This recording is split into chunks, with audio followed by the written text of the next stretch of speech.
Welcome to another edition of AVRant. I'm Tom Andry, and I'm here with Rob H. This is AVRant. It's your home theater and AV questions answered, and everything's back to normal. Yeah, we're on the correct day. We have lots of questions. Might probably not get through all of them. 6:30 in the morning. So Mr. Tom's not too happy about that little thing. I was barely crawled out of bed at 10 today, or I guess I actually woke up at 7. But okay. I lounged around the house not wanting to go to work because I didn't have to. I didn't want to.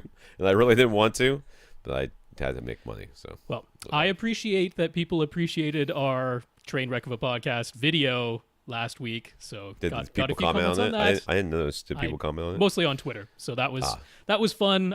Video should be working. I see recording lights going and numbers progressing sequentially. So it looks like things got sorted. Had to download the correct version of ManyCam that will work with everything that has been updated. So that was the problem last week. We shall see. Yes. Not sure. This thing says it's recording. We'll see what we will see. All right. This is AVRant, the podcast that answers your home theater and AV questions. Get your questions answered. All you have to do is ask. You ask by emailing us at question@avrant.com. Boy, my brain shut off, like completely shut down. I was like, oh, look, the light thing's a little bent. I should do something about that. Yeah. A little umbrella for the light thingy is bent. And then I was gone. Distraction. Email us at question@avrant.com. You go to www.avrant.com and leave us a comment there. Though not right now because the website's down. Yeah. All right. Somebody in internet land needs to explain this to me. Okay. So Clint from old school Audioholics, who's no longer there anymore, he hosts this podcast. That's one of the costs that is not accrued upon us or anybody else because he hosts the podcast. I don't have to go to HostGator or whatever, the one that has Danica, what's her name, whatever. I don't do any of that. I have to pay for that. Yeah, GoDaddy. I don't do any of those things, right? So he hosts it for free, but all the time we get these messages about bandwidth exceeded. He's like, what are you uploading? I'm like, dude, nothing. I have literally uploaded nothing to this website in months. But we get these bandwidth exceeded limits where we're like, I don't know what could possibly be downloaded from our website because there's nothing there. The podcast is hosted at Libsyn, so that streams through them.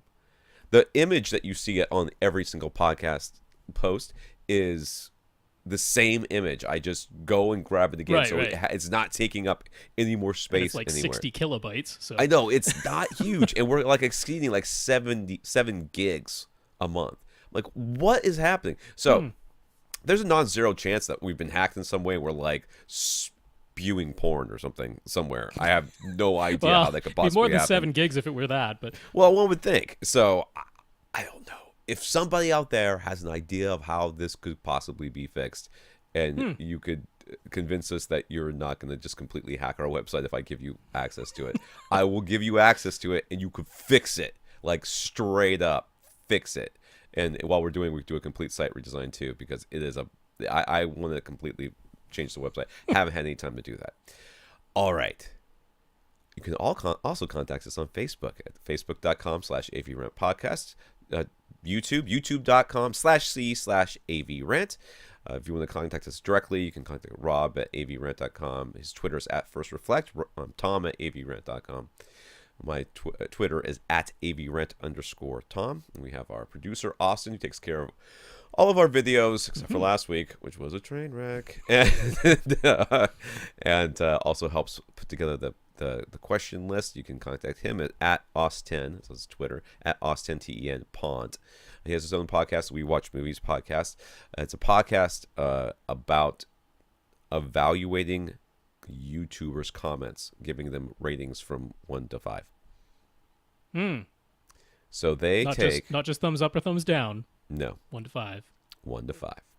So if you ever post on YouTube and some random podcast We Watch Movies underneath like replies to your post and just says 2.5 stars, that's them. And they talk about it on the podcast, so you can talk about why they gave you your rating for that. So it's not compelling content, so to speak, but it's certainly pedantic. There's lots of grammatical loss of stars.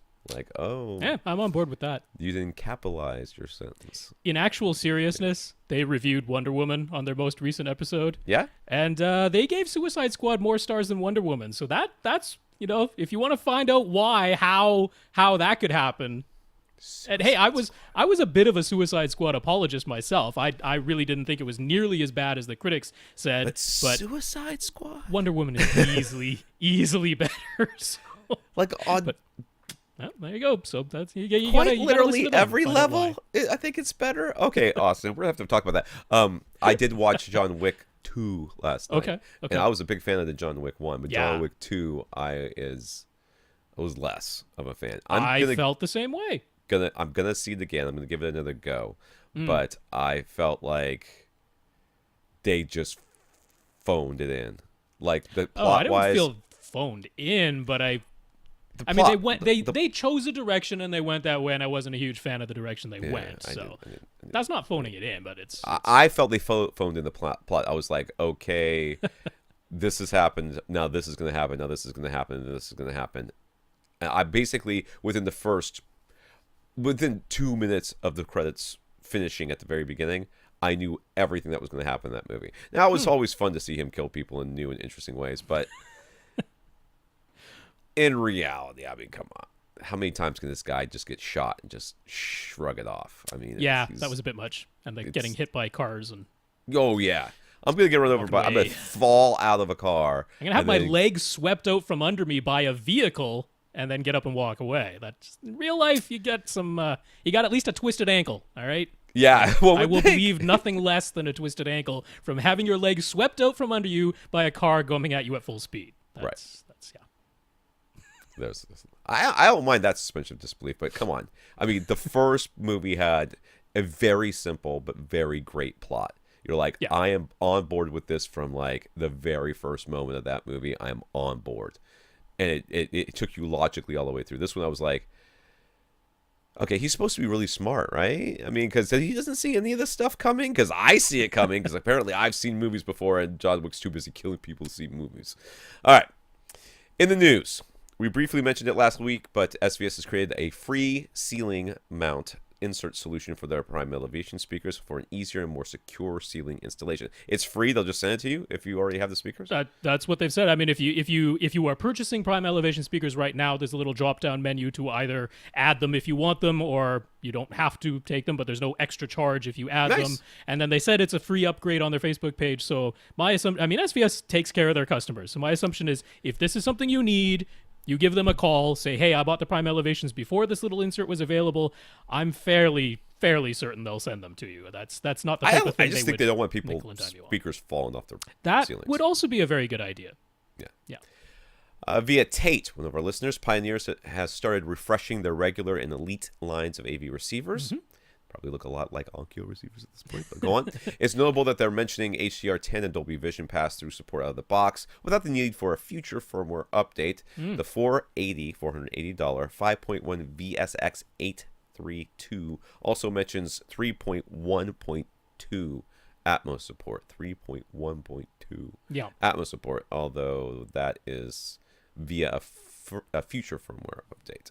Also via future firmware is a Chromecast built in. Yeah. Dude, literally must be the cheapest licensing in the history of the planet. The device itself, the plastic device, Yeah, it's costs $35. $35. I mean, how much must they pay per unit to put I don't think it's Chromecast a whole in there? lot of processing, and if you already have Wi-Fi, which all receivers these days do, so yeah, it can't be too much extra. Can't be that expensive. But yeah, but you know what? Onkyo It's a and- good idea because Yeah. Chromecast is pretty good. Pretty Yeah, nice. Onkyo and Pioneer, we're both seeing Chromecast built in going in there, and they're both supporting this 3.1.2 version of Atmos, including they have like 3.1.2 Atmos with virtualized surround speakers.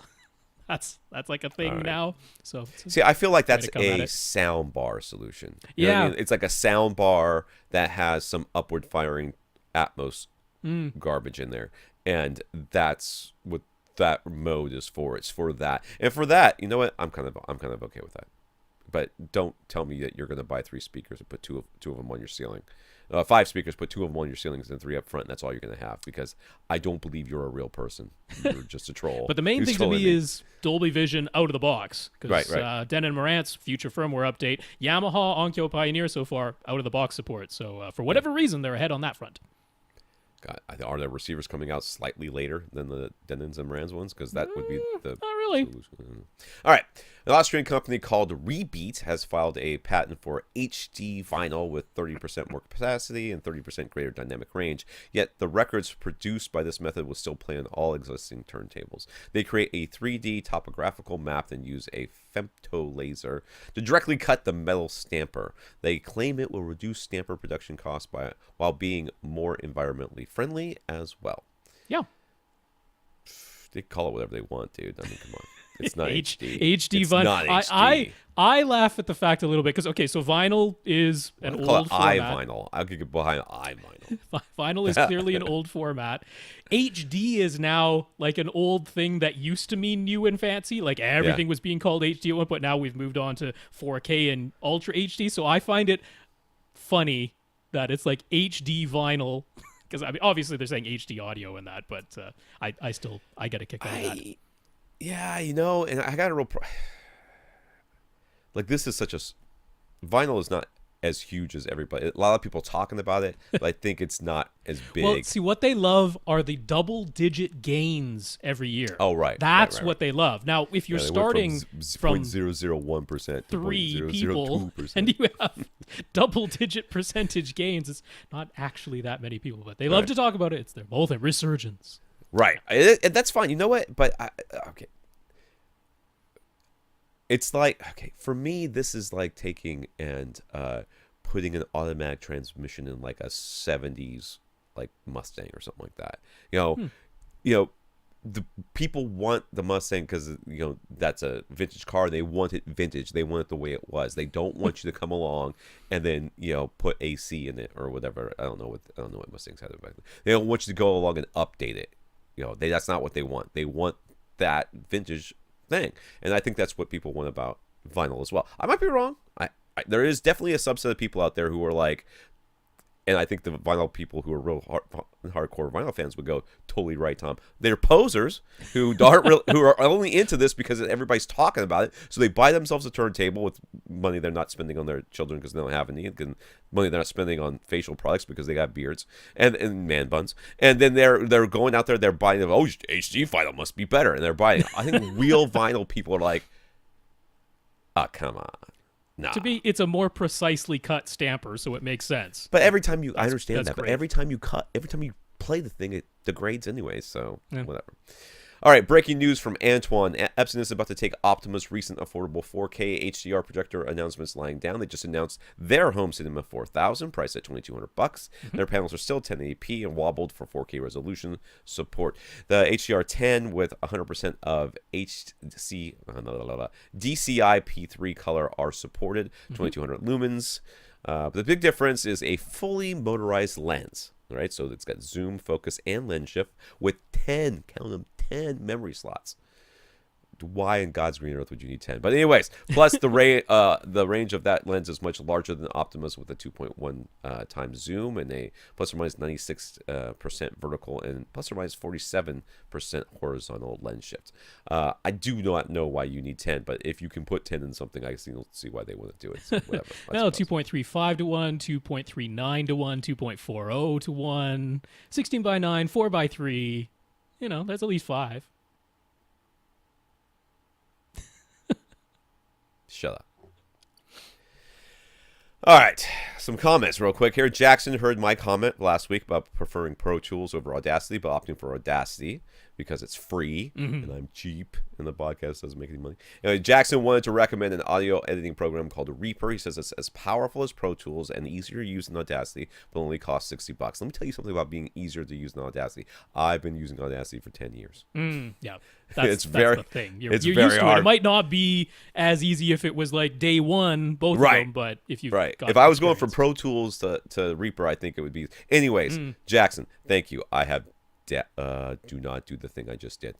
All right, I have downloaded it, and it is currently recording this audio. Right, and I'm using an FX thing to do the compression in real time rather than compressing it afterwards, which takes time out of my day. So there's something that it's doing. I mean, I really don't need Pro Tools because I'm not doing all this stuff, but we'll see how this works out. Yeah, I'm for this. I'm for this. So yeah, and thank you, Jackson. And he says it's only cost $60, but he said that there was like an unlimited trial, but they do say it's a 30-day trial. He was there's a trial. He was saying it's not feature stripped in any way. Like, you know how some trial software. That's what the unlimited mean. Unlimited features, not unlimited time. All right. So, anyways, correct. It's a 30-day trial, so I've had it for basically since I got this guy's email, so it's probably about a week. And I've tinkered around with it a little bit, watched a couple of videos, and I'm trying to figure it out. So I'll have to unlearn some muscle memory, like with Audacity, you press the space bar to start and stop your recording or whatever. This one, when you're recording, if you press the space bar, it does something weird about saving. I'm like, stop what you're doing. So I have to unlearn that.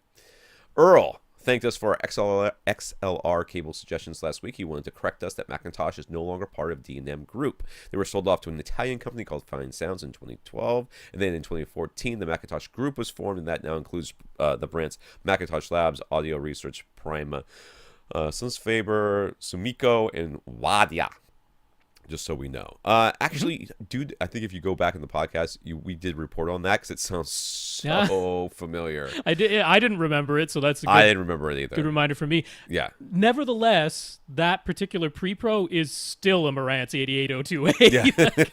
Yeah. They moved some of the ports around on the back, so it's not the exact thing where you can just look at the back panels and go, oh, those are identical. They moved, but if you look at the ports that are present, they're all exactly the same number, the same configuration. They moved some of them slightly on the back panel, so it wasn't. But anyway, that's neither here nor there. But he's right. He's right. They are absolutely right. They're part of another group. And if I seem to remember that it was like an enthusiast group that got together and bought Macintosh and all these other brands. So I might be remembering that incorrectly. But so yes, they're not part of D&M anymore. But okay, apparently they're still pretty close. They're kind of tight. All right. Tate, these are our questions from, I got a couple left over from last week because we meandered too much. Tate first wanted to let us know that he is 99% blind. You can detect light versus dark, but that is all absolutely no shapes. For the rest of his family, though, he appreciated our previous advice about what TV to buy for his living room, where all the seats are off to either side and no one is actually sitting directly in front of the TV. He found a heavily discounted LG B6 OLED, and he's very happy with that purchase. Great. Oh, I would be happy also. I would be. You could buy one for me while you're at it. I would have no place to put something like that, or any other display. As a matter of fact, I've got little. Anyways, he's been considering a new AV receiver, and it's been a little unclear to him as to why the prices are so significantly different between some of the models. Then an X4300H, for example, is $500 more than the X3300W. Why? Even more confusing are the Marantz SR6011 versus the 7011. The features and capabilities seem almost identical. Is there some huge sonic difference to justify the SR7011's higher price? Now, I did not look up any of these receivers, but let me just say, as a general rule, when you go up in price on receivers, or you go up in levels of receivers, at the very bottom, you're going to see huge differences in the prices, the feature sets. The feature sets, the number of speakers, the number of watts, the number of the processing, the everything. Inputs, outputs, zones, all that stuff jumps up. But once you get towards the top end, those differences are like minimal. And a lot of times what it comes down to, and this used to happen all the time, is the top end one, or the one that's like $5,000 or $1,000 more than the one that's below it. The difference is really installer features. Not always. That's often, sometimes. But they're installer features. Like, what is that, Tom? Well, more zones, RS-232 control, IR inputs and outputs and that sort of stuff, so you can wire it directly with your infrared stuff. The codes for something like Control 4 or Crestron or AMX are already built in. Right. These are in dealer options, and the dealers want those options for custom installs. So they're buying something that the customer knows, and they're getting these other features. What's the other one I'm thinking? Not HDMI. HD-based T? That's the one, HD base T. You see that, you're like, dealer, because that no one needs that unless they have their receiver at one end of their McMansion and their display at the other end of their McMansion. So, or they have them all over the place. So a lot of times this is it. And you might look at it and say, I don't see any difference. Well, those differences are not so visible to you. There'll be some wattage increases. There may be one or two more outputs. Maybe like a 7.1 channel inputs or something like that that might show up. But as a general rule, when you get to the top here, we're looking at dealer stuff. So these ones specifically, just to get into them, the X4300H and the X3300W have some pretty significant differences. So the $500 difference in price is pretty well justified. The easiest one to see is that the X3300W has 7 amplifiers built into it, and it tops out at 7 speakers. So the most you can do is 7.2 or 5.2.2 if you're setting it up for Atmos or DTSX.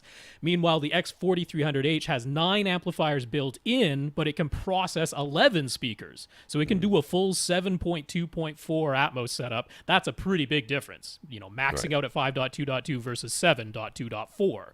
Also, the X4300H supports HEOS built in. That's their wireless whole house audio solution. The X3300W doesn't. The X4300H can support Oro 3D audio. It's a $200 extra fee to upgrade to that, but it's capable of doing it. The X3300W isn't. So yeah, those are some pretty major feature differences. Even just going from the 7 amps to the 9 amps, you can kind of understand where the $500 price gap came in. But they use the same level of Odyssey multi-Q XT32 with sub EQ HT. So that if that's the key feature you're focusing in on, then that's the other thing too. You may a lot of times these differences in prices are for things you don't care about. Exactly. And if you're not going to run 9 or 11 speakers, then if you're going to stop at 7, then for sure. And then over on the Marantz side, I agree. The SR6011 and 7011 feature sets are really close. Both have 9 amps built in. Both can process 11 speakers. Both have multi-Q XT32 with sub EQ HT. Here are the differences. The 7011 again has HEOS built in. The 6011 doesn't. The 7011 can do Oro 3D if you want to pay the $200 upgrade fee. The 6011 cannot. And the 7011 has a full display on its front panel. It's hidden behind a flap, but it has a full display. The 6011 only has the small little porthole display. That bothers some people. And then there's a slight upgrade to the amount of watts in the amplifiers, but you're very much correct. To me, the SR6011, if you don't care about HEOS built in and you don't care about Oro 3D, that is the value champion, because if you want 9 or 11 speaker Atmos, you can get it for the lowest price with the SR6011 from Marantz. So it's subtle differences there, but there are genuine differences that explain the difference in cost. Right.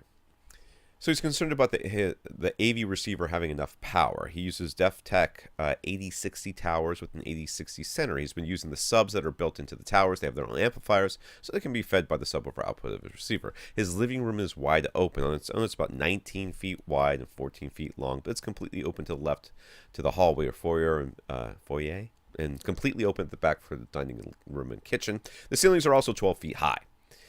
On the right are 3 huge windows. So it's open on the left, windows on the right. The seats are about 13 feet from the TV, so how important for him is it to have a lot of wattage from his receiver, and should that be a big concern when he's making this choice? You're sitting 13 feet from your speakers. That's literally the only thing in all of that made any difference. Yeah, roughly 4 meters. Watts.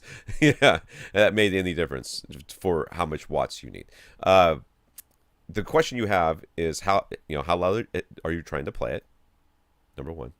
And how far away from your how efficient are your speakers, and how far away do you sit? So the 3 things that you need to know with that. So those DefTechs are quite efficient. They're 92 dB per watt per meter. Yeah. So they're quite, they're not Klipsch efficient, but they're quite efficient. And you're sitting roughly 4 meters away.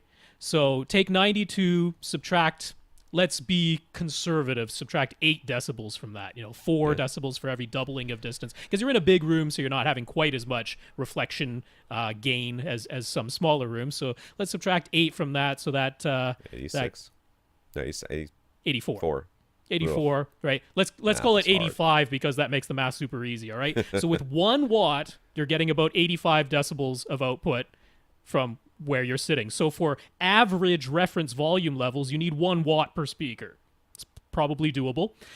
Multiply that by 10 and you're up to 95 watts. So 10 watts, 95 decibels. And to hit full peak reference volume, multiply by 10 again. 100 watts will get you full peak 105 decibel peaks from your 4-meter seating distance. They even make receivers anymore that don't go to 100 Don't go watts? to 100 watts. Yeah, there's I've seen, some of the entry-level ones are, 70 or 80 watts per channel. But they could still put out 100 watts if they absolutely had. All the ones you mentioned, the X3300W on up, 100 watts per channel easily, and that's sustained power. Right. So you only need 100 watts for a momentary peak of 105. Right. You need 1 watt most of the time. That's what you need. It can deliver 1 watt from any receiver. Times 7. You need 7 times watts. That's right. If all the speakers play at the same time. 1 watt per channel, yeah. Most of the time. And a good amount of the time, you might be needing 10, even 20 watts. So. Well, yeah. Might but be yeah, a good for the external amp for that. For the higher frequencies, you're getting the direct sound. You're getting the sound that made a straight line from the speaker to you. So really all that matters is the distance. It's the bass that becomes, the wavelengths are longer than the dimensions of your room. Even in your wide open room, it's still longer than the dimensions of your room. So that's where it really matters about the volume of your room, the cubic feet of air in your room. Right. It's in the bass. You're using these built-in subwoofers that are built into the towers in your center speaker. They have their own separate amplifiers.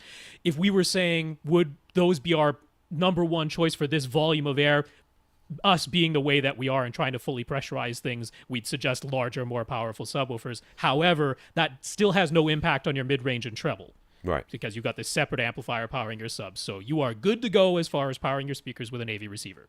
Yes. All right, let's move on. Who was that? That was Tate, right? That was, yes. All right. So we're going to keep with the T's and go to Ted. Ted says, since his room is so small, when he upgrades to Atmos, is 5.2.2 the way to go. He does have his tiered seating set up with a back row right up against the back wall, and the front row is only about 4 feet in front of that. He liked as good an Atmos experience for both rows as possible. Where should he place the overhead speakers?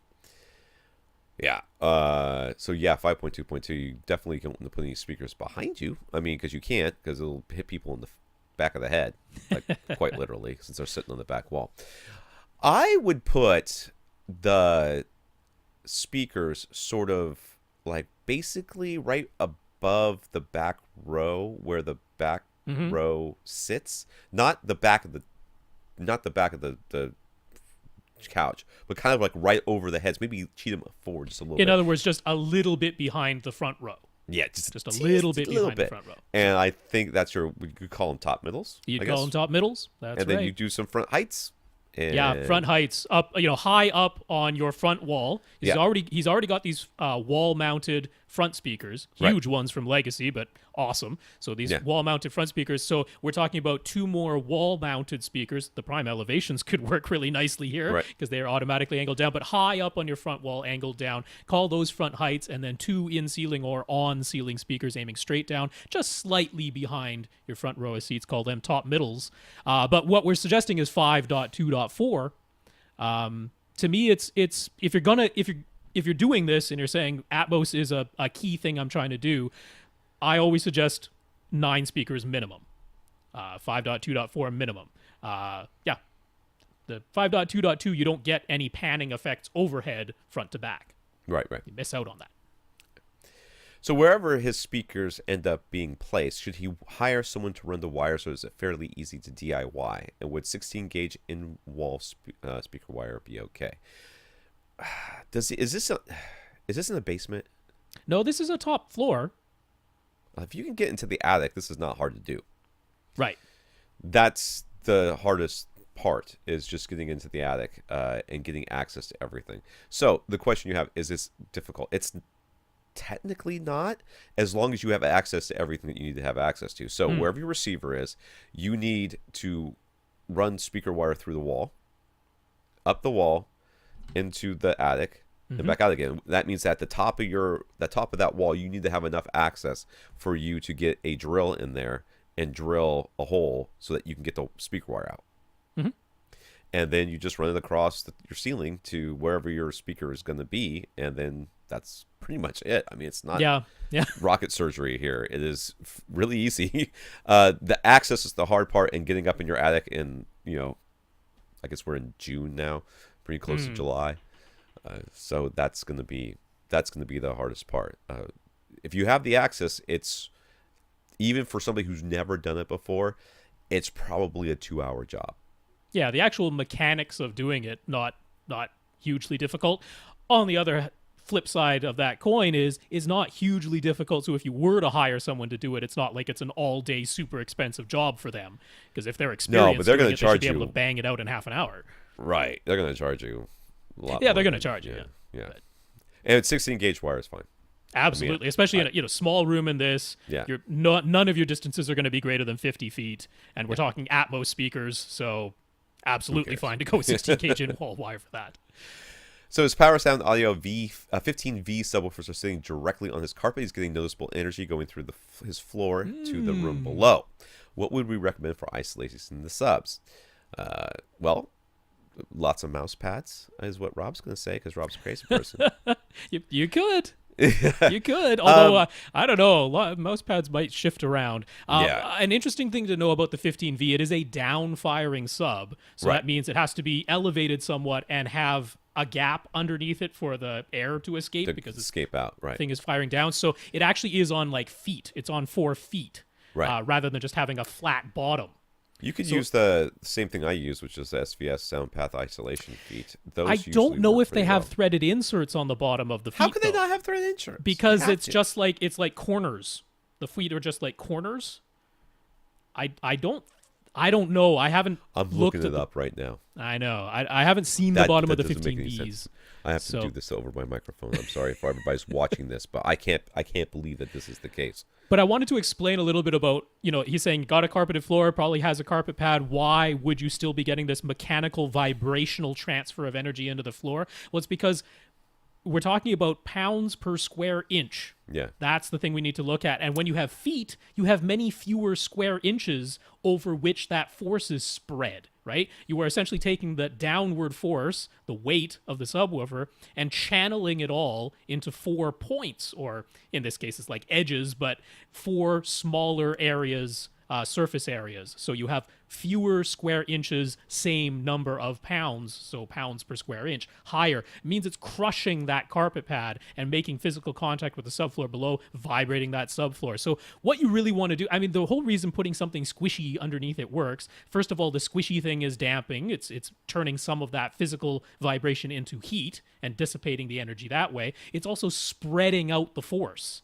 That's what you're doing. So same number of pounds, but now more square feet, or square inches. So pounds per square inches goes down, that force. So that's what we're trying to do. Spread it out and damp it so that the movement that does get in there turns into heat. The classic answer would have been the Oralex, in your case, great grandma, because the size of that subwoofer is so large it wouldn't fit onto the normal sized grandma riser pad. You'd have to go with the great grandma, but they are crazy overpriced, $100 each now, which is stupid. It's a piece of $60 not that long ago? Exactly. It's a piece I thought that was overpriced. To be honest with you. It's a piece of MDF with some carpet over it and some foam underneath. All right, and then now they're charging $100 for that. So that's ridiculous. So Tom is right. The SoundPath isolation feet from SVS, very good solution, $50. Normally would screw into the bottom of most subwoofers, but I don't know. Have you found if they have threaded inserts under there? Does not. I can't tell. There's really no doesn't picture of the look like bottom of it. Doesn't look like it though. No, because it's like these edges. It must have some sort of rubber down there. So what is it? It can't just be. No, it's just the cabinet. The cabinet is just extended. They have that to way have down. something down there, though. No, nothing down there. No, it's Power Sound Audio, dude. They just cut a piece of MDF on their CNC machine and call it a day. So I can't find anything in there. I've got the user manual open and everything. So basically what I'm going to suggest to you, there's a company called Pile Audio. They make a lot of pro audio equipment. Well, they're now making subwoofer isolation risers that are essentially the same thing as the Oralex Grandma, except it's $45 for the size that'll fit nicely under yours. And actually, the dimensions are almost perfect for the 15V from Power Sound Audio. I think it's like an inch wider than your sub is wide, and it's the same length. So it actually fit really nicely, $45, Pile subwoofer isolation stabilizer. That's what you can look up. We'll have the link for that on avrant.com. Once the site is goes back up up. and running. Yeah. But in the show notes. But yeah, I Amazon. literally got an email 2 minutes ago from somebody telling me my site was down. That's right. I'm like, it flashed up while I was talking. I was like, oh, it's distracting. Amazon Pile Subwoofer Isolation Stabilizer. Pick the correct size, $45, and you're off to the races. So you can make your own. You can make your own for even cheaper. But if you just want to buy something and have it arrive tomorrow, $45, not so bad. I love Oralex, but come on, man, $100 for that thing? That's nuts now. That's ridiculous. Build your own. It's just that. Right. It's just that foam stuff, that packing foam, basically. Pretty is much. all it is. And a little anything piece of, squishy, just or you glue could it. you could take a piece of plywood and put the SVS subwoofer isolation feet into that. Although that's more expensive, so why would you do that? All right. Yeah. Anyways, let's know how it works out for you. Chris got his new Onkyo RZ1 1100 I don't know how to say this thing. RZ1100 AV receiver. After running ACU EQ, he still has the option to enable manual equalizer settings. He also gets the option to add DSP sound modes on top of the Dolby Surround Up mixer. Although so far, he's just preferred the vanilla Dolby Surround setting, which is probably for the best. He's curious about the manual EQ options, though, and wants to know how he should go about tuning them with up to 9 bands of EQ for each speaker channel and 5 EQ bands for the subwoofers. Is this almost like getting a mini DSP for free? Can other receiver brands, Denon and Marantz in particular, do the same sort of thing after running their version of auto setup? Many receivers do have manual EQ options on there. They yes, but it typically does deactivate the auto EQ thing. Yeah. So, is this like a mini DSP? It's really kind of not. Mini DSP is quite a bit more powerful, and you can just you can use it with Room EQ Wizard and just kind of load up your curve, and it'll do. This is going to require you to first figure out your curve, whatever that's going to be, and then put in these settings. And many times how granular the controls are is the big difference between something like this and something like the mini DSP. And the mini DSP is very granular. This is going to be a lot more clunky. Yeah, it's much closer to like your old school graphic EQ from way back in the day. Yamaha actually gives you a parametric EQ, which is essentially the same type of filter that a mini DSP has. Right. So Yamaha is closer, but in Yamaha's case, they still don't let you have completely free range over what frequency the parametric EQ is centered on. So the mini DSP is still more powerful than what's built into the Yamaha. This is similar to what Denon and Marantz offer. Denon and Marantz also offer a manual graphic EQ, essentially. But in Denon and Marantz's case, that automatically turns off Odyssey if you put on the manual EQ, whereas this Onkyo you can sort of tune on top of what ACU EQ did. Right.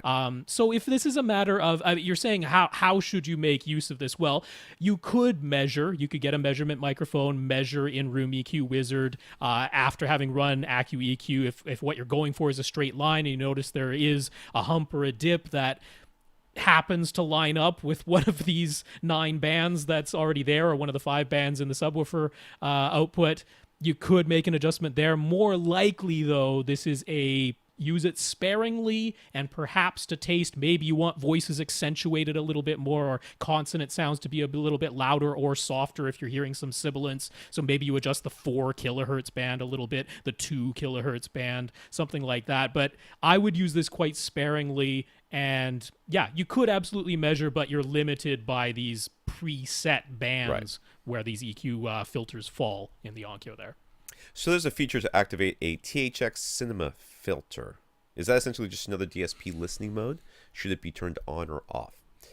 I did a little research into this, and based on the manual, if you look up Cinema, like in the manual, if you do a search for it, it shows up one time, and it's in relation to a THX Cinema mode or something. And basically, it is exactly like a Dolby It's Surround a listening up mode. mixer. It takes and expands. It's supposed to expand the sound to make it sound more like you're in a real theater. I think how he wound up with the phrase THX Cinema filter is because within the settings menu, there's all the little sub-menus, and there is a THX sub-menu, and directly below that is a filter menu. And I think maybe, especially if you're reading it in the manual, it looks like it's just THX filter. Right. Like that's how it shows up when you're reading it. They're two sort of separate things. So THX Cinema is a listening mode. It is similar to a DSP mode. It's something that takes 5.1 content and expands it to 7.1. So that's one thing that it's doing, and it also applies THX's own sort of tuning to the thing. Where it is beneficial in this Onkyo is that Onkyo doesn't provide something that is akin to a feature we like in Odyssey that's called dynamic EQ.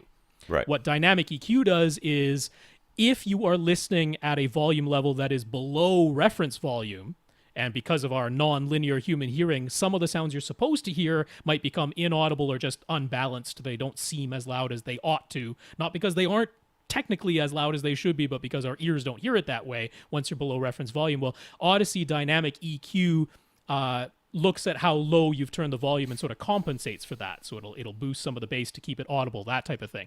THX has a similar thing that they call Loudness Plus.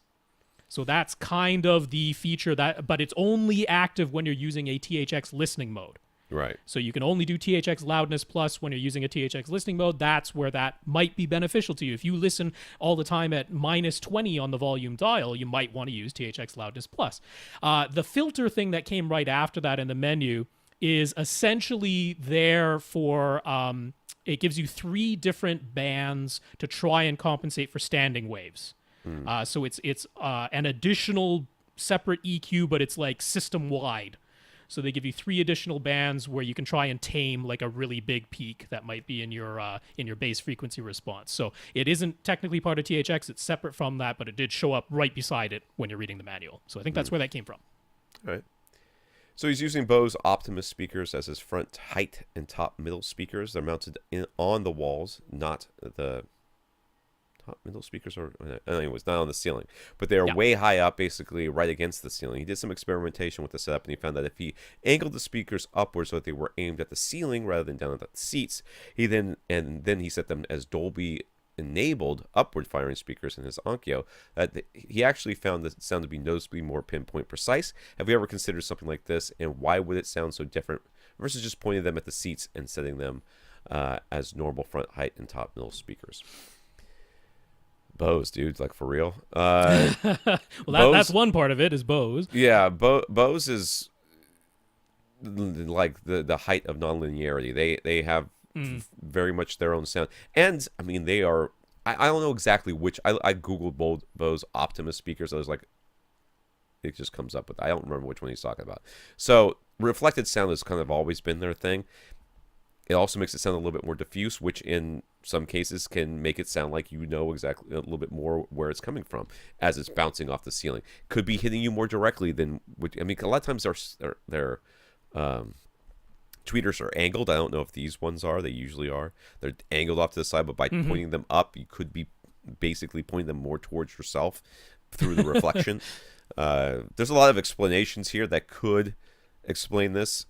In the end, I'm glad you tried it, and you should stick with it and not worry about why it works all that much. There's that. Now, this is actually kind of adding fuel to the fire of my suspicion that what that Dolby-enabled upward firing setting in your this is in your AV receiver, not the speakers. But when you say I have Dolby-enabled speakers, we know for a fact that that applies a Dolby EQ to the speaker output, and that EQ is based on their research into human head-related transfer functions, which are the things that let us identify the direction that a sound is coming from based on the outer shape of our ear and our skull and our tops of our shoulders and all that stuff. Our brain uses all of that extra information to tell us that a sound is coming from overhead. A while back, I had the suspicion that even when you use the upward firing drivers and set them up as they say, which is, on top of your regular speakers, but shooting upward, I was like, I don't really know that the sound is reflecting off the ceiling and that's what makes it work. I think it's this curve they're applying that tricks your brain into thinking the sound is coming from overhead. Could be a phase. They could be doing some well, it's specifically a head-related transfer function frequency curve. It's supposed to trick your brain into thinking sound is coming from overhead. So if you took a speaker and actually put it up high and then applied the frequency curve to trick your brain into thinking the sound is coming from up high, I'm like, well, maybe that would actually really work, right? Because it's basically it's almost like magnifying the effect of having something originating its sound from above you. It's almost like magnifying that effect. That's a suspicion on my part, but I kind of think maybe that's what's going on. It actually does kind of make me want to try setting my front height and rear height speakers to as Dolby enabled to see if that enhances the effect. That's something Sounds I could like try. you got some homework there, Rob. Yeah. So he says his room is a great room. It's wide open. He's been planning on adding a pair of in-ceiling subwoofers. He's been using a pair of Samsung subwoofers. I didn't know Samsung. Maybe? Well, sure. They have their home theater in a box systems and that, so it's They aren't probably where cutting it, but the in-ceiling subwoofer plan is obviously more complicated and costly, so it's not something you do right now. He could, however, afford a pair of SBS SB2000s. Not right away, but sooner than the in-ceiling subs. The SB2000s are about as physically large as he can go, though. So considering all that, should he just wait and go with his in-ceiling plan, or would the SB2000 be a better choice? What would we do? I'm going to be honest with you, dude. I have suggested before in-ceiling subwoofers or in-wall subs or in-floor subs before, and they are so often, to me, not worth the cost of them. They're quite a bit more expensive than their brethren that you just stick in the corner of your room. Yeah, and They if it don't does have turn out the- to be suboptimal placement, you ain't gonna do much about it Yeah, without a you're kinda whole lot of hosed cost and at that hassle. Yeah, and not only, but I think, I mean, the extension usually isn't nearly as good. You don't get as much, sub for your money in that case, unless you're doing something like an infinite baffle sub. But once again, you're stuck at that point with whatever you put up there, and that can be a problem.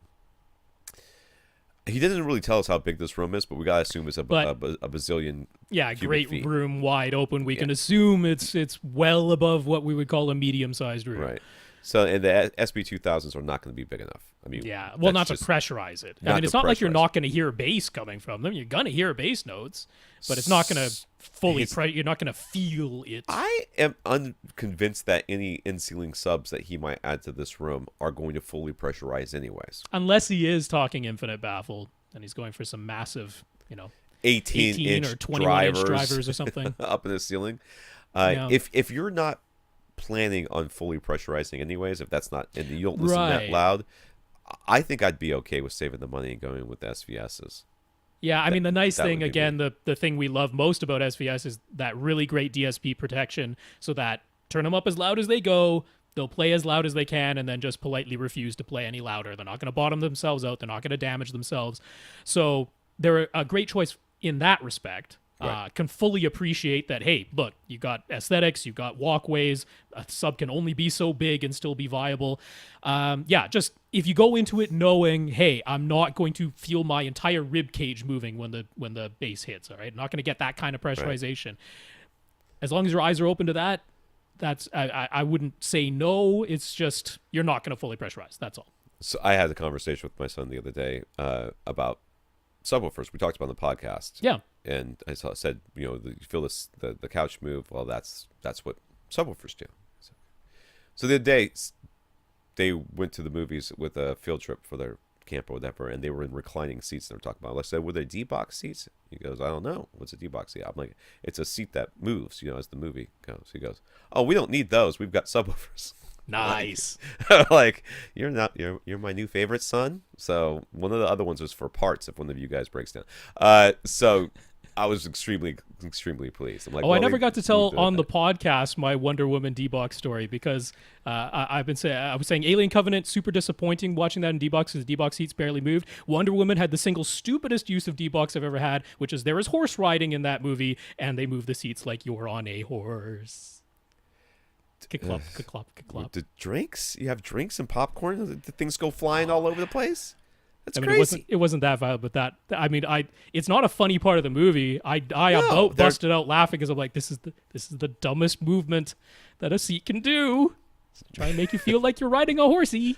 Not sure that's the dumbest movement, but it's probably up there. All right. Those are the questions that left over from last week, so let's get to this week. Infinite Gary, of course, has got some questions for us. One of Gary's many setups is a small 2.0 setup on top of a table that he just uses for casual CD playback. Dude, I've got to visit this dude's house sometime. I feel like there's speakers literally everywhere. Oh, he has It's like, mentioned a setup in the bathroom. He has mentioned it in passing. So there are speakers everywhere in this I house. love having music playing when I'm taking a shower. I'll be honest with you. I do. I love it. If I had a whole house audio, having speakers a zone for my bathroom where I Sure. can change the music in my bathroom would be fantastic. So, And now that I got Alexa, right? Alexa Echo, I got it for Father's Day. It was on sale for like $40 or something like that. And I have Bluetooth speakers all over the house anyways. So Alexa and I are getting to know each other, kind of working it out. Got some communication issues. I'm not quite sure I speak her language yet. Anyways, Gary, small setup, 2.0, whatever. It's never very loud, and he doesn't have any intention of altering the placement or positioning in any way. At the moment, he's using a pair of Dynaudio 110 bookshelf speakers that are only 34 inches apart. Okay, they're sitting on stands, too, it looks like. Yeah, those isoacoustics. Which are, there's cool little isolation stands. risers. Yeah, they look a little big, a little small for these speakers, but whatever. When a pair of speakers are this close together, is there a particular speaker design that is especially good or especially bad? Are there certain dispersion characteristics that would be particularly well suited to having the left and right speakers so close together? Yes. You would want something that had a very beamy tweeter would be nice. It would give you very precise imaging. It's not saying that having good, wide dispersion like normal would be, but as you move further away from this thing, I know you're sitting mostly pretty close, but as you sit further back or further away, your imaging is going to fuzz out a little bit. So Right. having a more precise tweeter, I would think would be a good thing. Something that you could aim towards your face and have it really give you some good, like little electrostatic panels would be nice. Right. Now, I agree if the situation is you're seated close to in front of these speakers, Isn't pretty that what much you say? stationary. It's a tabletop thing. So I'm not sure if this is just a system that's like, it looks like it's maybe in his dining room. So I'm like, is this a system that just is He there sits- for the eats lunch. background? He eats lunch there.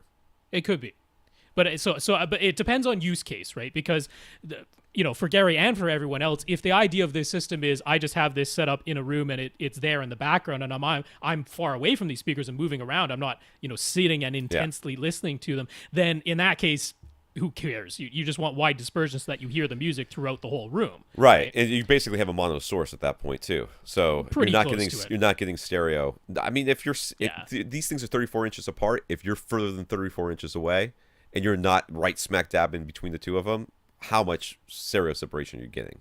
Right. So the idea of the BeMe type of tweeter, the highly directional speaker, is if you're in a situation where you are Like sitting a right desktop close to them. situation where you're sitting at a desk, Yeah, and there's desktop two situation, speakers yeah. there. And that way, the information that reaches your left ear from the front left speaker is different from the information that reaches your left ear from the front right speaker. That's what gives you the stereo effect, is your left and right ears getting Right. distinct, separate information. So, kind of like headphones. So that's where that comes into play. So, Gary, you can answer for yourself what the situation is, but that would be what you're looking for, depending on how you're using these speakers. There are some things to think about too, though. And I know he says he's not going to move his speakers, but when you're sitting this close, let's pretend it's an actual desktop setup. Okay. Sure. There are desktop setups where the speaker itself is sort of angled back a little bit, and the tweeter is on the bottom. Mm-hmm. The idea here is that you're going to get a bounce off of the tweeter off of the desk. That's happening, whether you like it or not. So putting the tweeter low and angling it up slightly, you get to control that bounce, because you know that people who are sitting at a desk are probably sitting, within this particular range, and you want to make sure you can control that bounce. So in your case, you might angle your speakers a little bit towards yourself or something like that. You could do that. If you're looking for good stereo imaging, you could make sure that whatever's between your speaker, like the first reflection point on your desk, has a little damping. I mean, I could literally be, in this case, a mouse pad would be fine.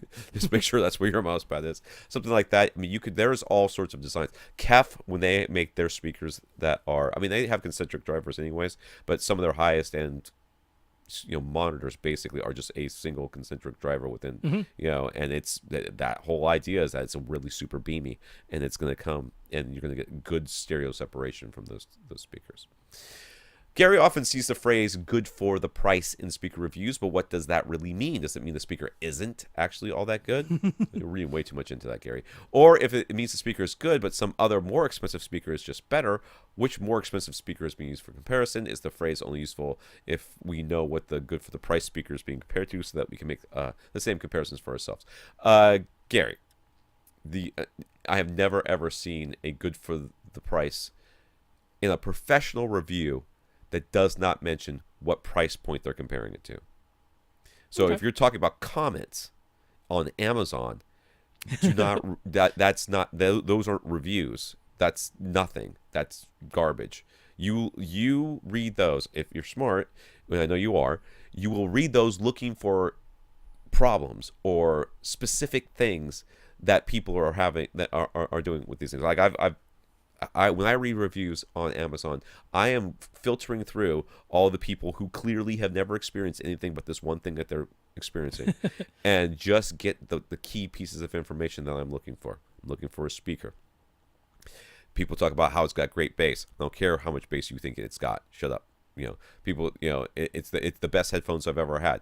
Don't care. This is literally the second pair of headphones you've ever had. Of course, it's better than the other ones. That's why you bought them. I'm looking for physical things that are wrong with the case, physical with like the headphones themselves, how long or how well the cable held up, those sorts of things. That's what I'm looking for with Amazon reviews. With an actual professional review, they're going to say twice the price or 4 times the price. If they say 4 times the price, that they're just talking out of their what, because that's like shorthand in audio reviews for I am a professional reviewer, because that was the thing that Bose latched onto.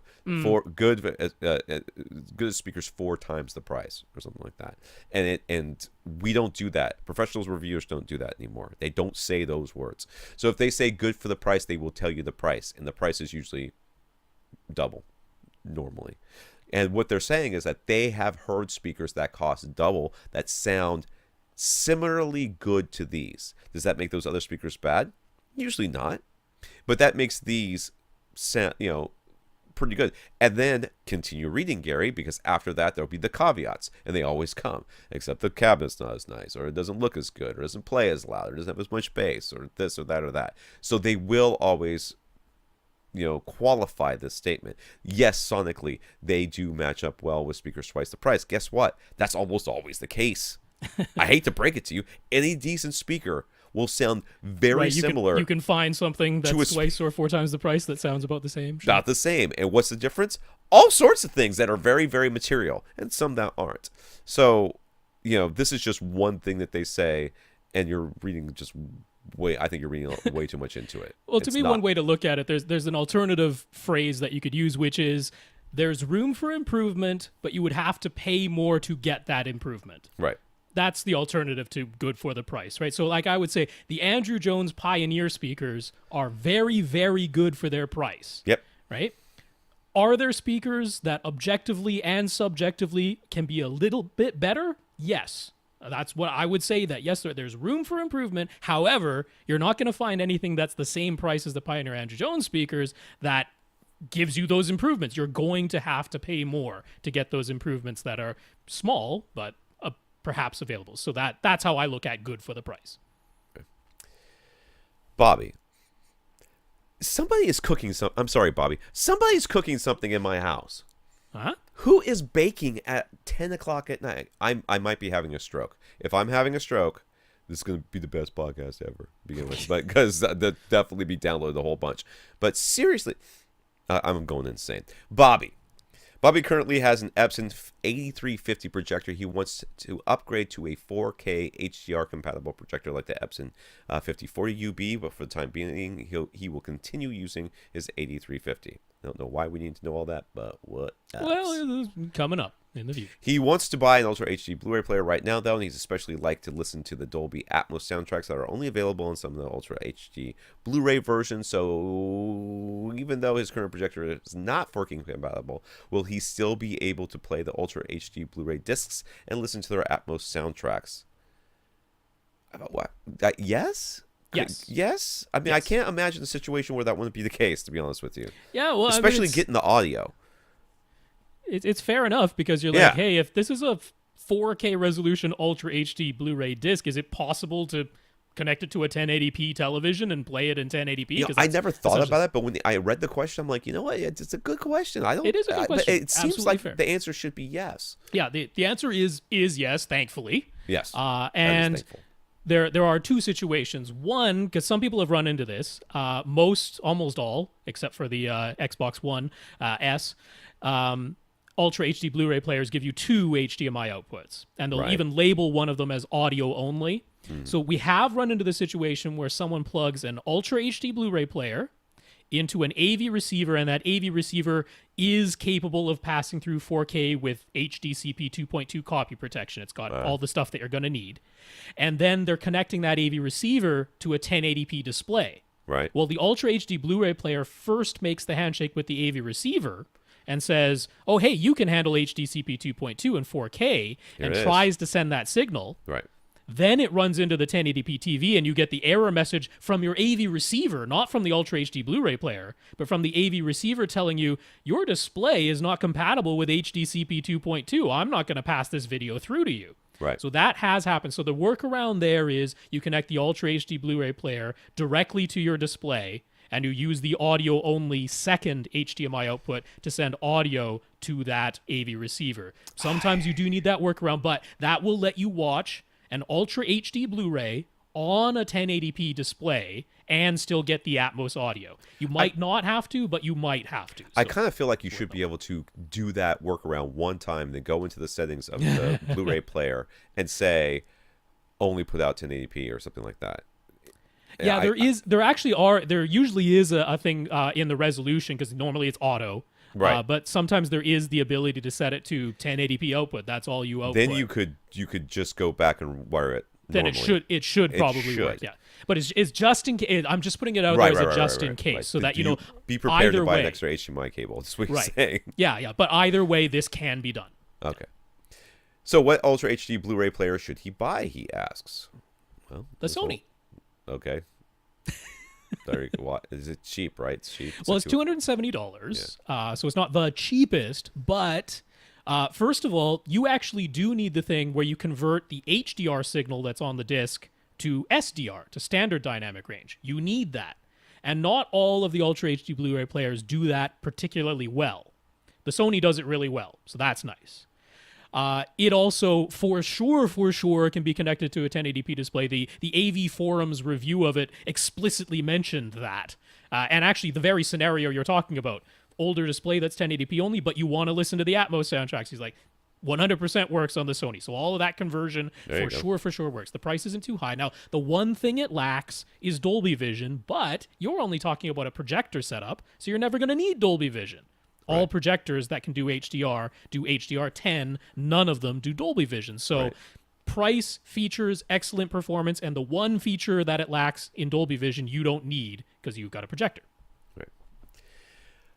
So he sits 11 feet from eyes to screen, but his projector is actually a bit in front of him, so its throw distance from lens to screen is only about 9.5 feet. Mm-hmm. He looked it up, and Epson's site said the largest screen size he can create with that throw distance is a 98-inch diagonal 16 by 9 image. So this is the Epson he's thinking about buying at a later date. It actually works for both the 8350 he has now and the 5040 UB. If you put the lens 9.5 feet from the screen, the biggest image you can create is 98 inches diagonal. So he needs to that's correct. Move it back. Anyways, he's going to get a new screen, but he's a bit confused by what sizes will work with his throw distance and seating distance. He was considering a 92-inch screen. Isn't that smaller than 98? Sorry. It is. But then he started thinking that might be too small. So he was thinking of a 100-inch screen, but if Epson's site is correct, the biggest image he can have is 98 inches. So what do we think? Does he have to go with a 92-inch screen? Should he go for a larger screen? With a 100-inch screen work? Wait a second. Let me back this thing up in front of him. So look up this largest screen is 98. Okay. Yeah. Why can't he back up the projector? I don't know. I mean, maybe he's already invested in a ceiling mount. Yeah, got the pole going through a ceiling. There's one hole in the ceiling. It'll be a hassle. Oh, I can appreciate that. It can be a hassle to move a ceiling mount. Maybe he's actually got the projector in front of him. Does have it in front of him. That's the problem. Yeah, but I mean, like, on a table in front of him. Oh, you mean like a table. Right. That could also be the case. It could be something like that. Yeah, I mean, essentially, you have hit the right thing, which is that the largest image you can create with this throw distance that you have now is a 98-inch diagonal 16 by 9 image. That's the biggest you can get when the lens is 9.5 feet from the screen. Now, you're saying you're 11 feet away, right? So if you went with the 92-inch screen, that's about a 34-degree field of view. Even if you went up to the 98-inch screen, the maximum, and you ordered a custom screen that's exactly 98, you're looking at about a 36-degree field of view. In either case, in my opinion, that's a little on the small side for a projector setup. Even the 36-degree is a little on the small side for my taste, right? So definitely for my taste. I mean, honestly, what you need to do is find a way to move the projector back more towards the back wall. You got two options. You can move the projector back or move yourself forward. Those right, yeah, you can sit closer, sure. Yeah, you can, if that is physically possible. I would not recommend, I'll be honest with you, I would not recommend getting a custom screen that's exactly 98 inches. Right. I would not. First of all, it's going to cost a lot compared to what you can get for that's something that's like a standard size. Yeah. And you very well might get 98, but not exactly 98, and then they're going to have a little bit, it's going to be a little under, and the screen image itself is going to be a little under. Yeah, you really got to move this projector, and I'm curious as to why he can't. Now, if it were me, and my option was, and I can't move the projector, I can't move me, and I can't do anything, I'm buying the biggest screen that this thing can do without it being custom, which is going to be 92. And I'm going to live with it. That's what I'm going to do. Oh, it's still a large screen. Compared to any flat panel. Many inches on all of your friends, and all guys know inches are important. So you will have that to lord over them, and they're all sitting 11 feet away from a 55-inch flat screen. So for them, it's massive and whatever. And, they don't have to know. They don't have to know that. All the guys at AVRant were like, dude, seriously, like 11 feet. 100 inches, 120 inches. Like 120 is kind of where I would aim for an 11-foot seating distance. And I'm someone who doesn't want the like 1-to-1 size screen that some people really like. I know. Yeah, I'm not that big, but I like it. Yeah, around 120 inches would seem about right to me from 11 feet away. So yeah, if there's a way to move your physically move your projector back, and then he's got another question coming up that even makes that even more so. So he says he'd like to watch both 16:9 and 2.35:1 content. He got a bit confused by how all that works. If he looks up the the image sizes on the chart for the 100-inch screen, it says they will both have the same image width, but the 2.35:1 will be a 95-inch diagonal image, while the 16:9 will be a 100-inch image. He was under the impression that 2.35:1 content should be bigger. So how does he make all of that work? Okay, you don't make any of it work. Okay, the projector you will set it for your size. Okay, Rob's going to tell you. Rob's about to confuse you, so listen to me. Listen to what I'm saying. Do not listen to Rob. He's a crazy person, does crazy things. So I might go down a small rabbit hole on this one. You think? I'm going to go. I'm going to leave the room while that happens and go get a drink of water. Anyway, you just pretend you have a 100-inch screen, right? Because that's what you're talking about here. So if you have a 100-inch screen, right? With a 16:9, it's going to be at. Sorry, I hit my pop filter there. 95-inch diagonal. Okay, 100-inch. When it's 2.35:1. When it's 2.35:1. Okay.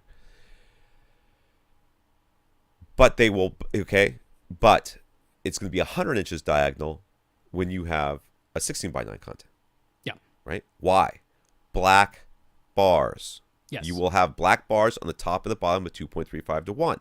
You will have black bars. They are in the content. They are there. Yeah, just like on your flat panel, right? Just when you're watching a movie on a flat panel, yeah, black bars top. You take your flat panel, right? Whatever this is, let's pretend it's 55 inches. Take your 55-inch flat panel. You measure it from corner to corner. It's gonna be like 54.5 or something like that. Yeah. And you're gonna be angry about doing this, and I'm sorry about that. Then you're gonna watch a 2.35:1 image up there. You're gonna freeze that image, and you're gonna measure the side to side, and it's gonna be less than 55 inches. That's all they're saying here. That's all they're saying.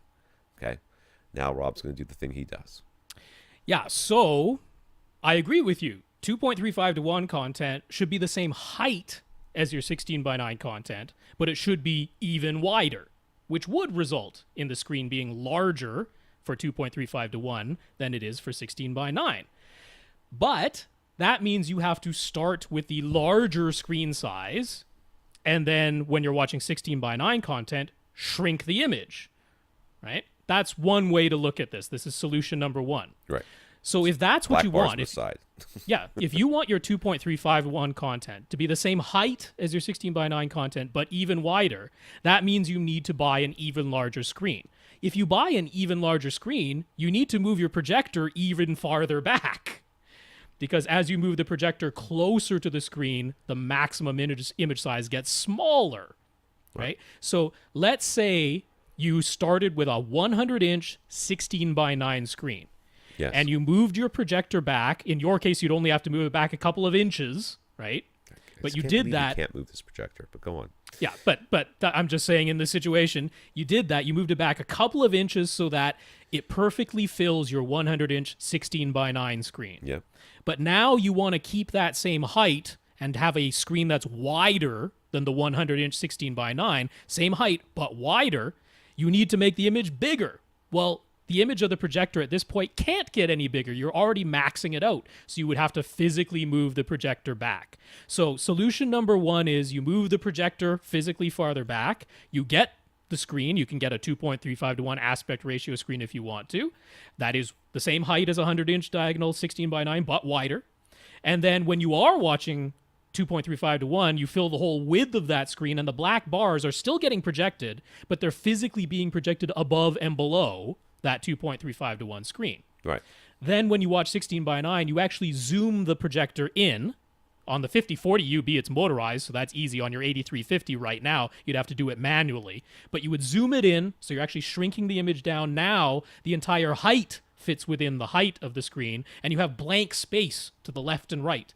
You have physical blank space on this screen because the screen is now wider. Those are actual physical black bars because there's no light being projected. Well, it's not even black bars. It's just... Well, I mean, that's what black bars are. It's supposed to be no light being That's projected true, on yeah. it. So they are technically black bars. Yeah, They're however just, black your room is, yeah, it's just that black. It's just sitting there. Now, solution number two, the only way that you could do this without having to physically zoom your projector and physically move your projector farther back is to put a lens in front of the projector lens. They call it an anamorphic lens. Right. And what it actually does is it stretches the light that's coming out of the projector. It stretches it widthwise, right? So now you still have this screen that's the same height as your 100-inch 16:9, but the screen is now physically wider. You put this anamorphic lens in front of your projector, and it stretches the light that comes out of your projector to fill the whole width. You didn't have to move the projector any farther back. You didn't have to play with the zoom on the projector at all. It just stretched it. However, that means you've just geometrically distorted the image. Right. You've taken what was a 16:9 and stretched it to be wider. You need video processing to compensate for that. Right. Inside the projector, it first makes everyone tall and skinny.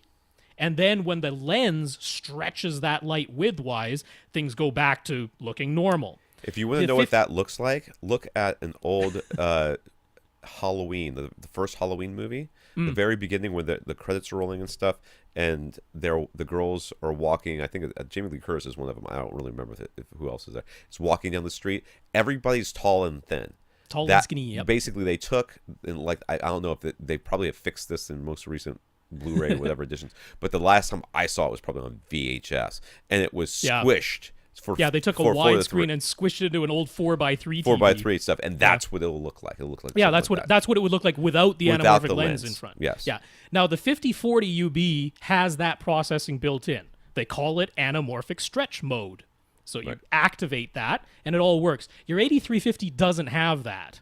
So right now, you couldn't even use the anamorphic lens unless you bought an external video processor, which is at least $1,000 and totally not. Well, I guess the HD Fury Integral can actually do it, so $250. But I mean, you're totally like leading him way down this rabbit hole too, because the anamorphic lens is way expensive as well. Yes, a really good anamorphic lens, a really, really good one, is going to be at least $1,500 just for the lens. Just for the lens, God and forbid also somebody touch it. Yeah, Now you have another couple of options once you have the lens. You can have the lens in line. You can have the lens in front of the projector all the time. And the 5040 UB has the correct processing so that 2.35:1 looks correct. And then when you're watching 16:9, it still makes everyone tall and skinny first inside the projector. It actually puts black bars on the left and right of the image, and then the lens stretches that. So you get 16:9 on a 2.35:1 screen. You can do all that in the 5040 UB. It's all there for you.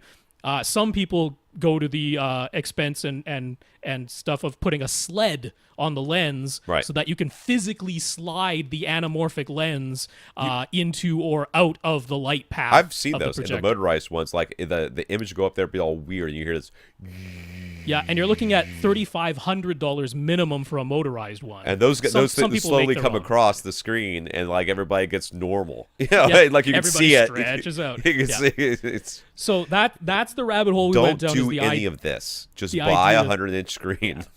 Actually, Well- buy a 120-inch screen and move your projector back and deal with Yeah. the black bars on the top and bottom of 2.35. But to 1. if you do want your 2.35 to 1 to be wider, then it means you have to buy the physically larger screen and you have to move your projector even farther back. That's the end of result.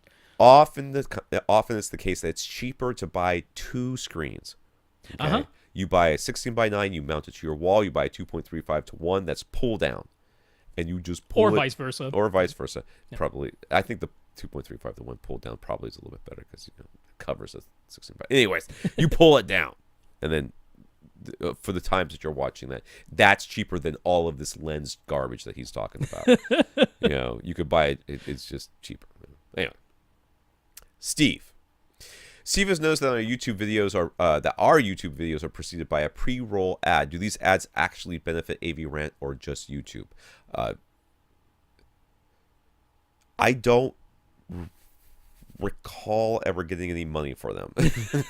Nothing has arrived in your bank account or a Not check that in the I mail? recall, but I get a lot of random emails from YouTube and stuff like that, and Google in general, AdWords, AdSense or whatever, that I have no idea what they're coming from or what it is, and I it's usually pennies or whatever. So, okay, in order for us to schedule videos so that they can come up at a later date, so that Austin can go and drop in all of the videos all at once and then have them roll out throughout the week, because that's what he does, we had to have ads. I think the other option is pay them money, and I am not paying them money. So Right. the coffers are not that full yet. So we allow them to have ads. I chose the least obnoxious ads, I think, which I think is the ones that you can click through like after 5 seconds.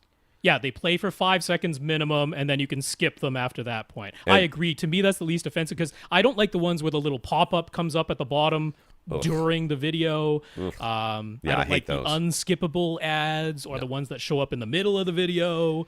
So, The yeah, I think these are the least offensive. 15-second ones are almost bearable, but the 30-second ones are like, oh, no. I mean, it's not that bad to see it once.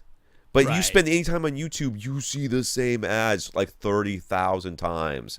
Like the Yep. stupid one for the midnight edition of whatever that Nissan car is. I have seen it so many times. I'm going to rip my eyeballs out every time it comes on.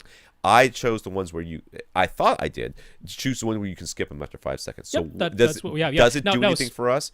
We should earn ad revenue if enough people watch our Well, technically, videos. I mean, there's a little revenue section and it shows what's going in there, but the amounts are pretty darn small. Right. And just for reference, like a place like Film Cow, I enjoy, Charlie the Unicorn, right?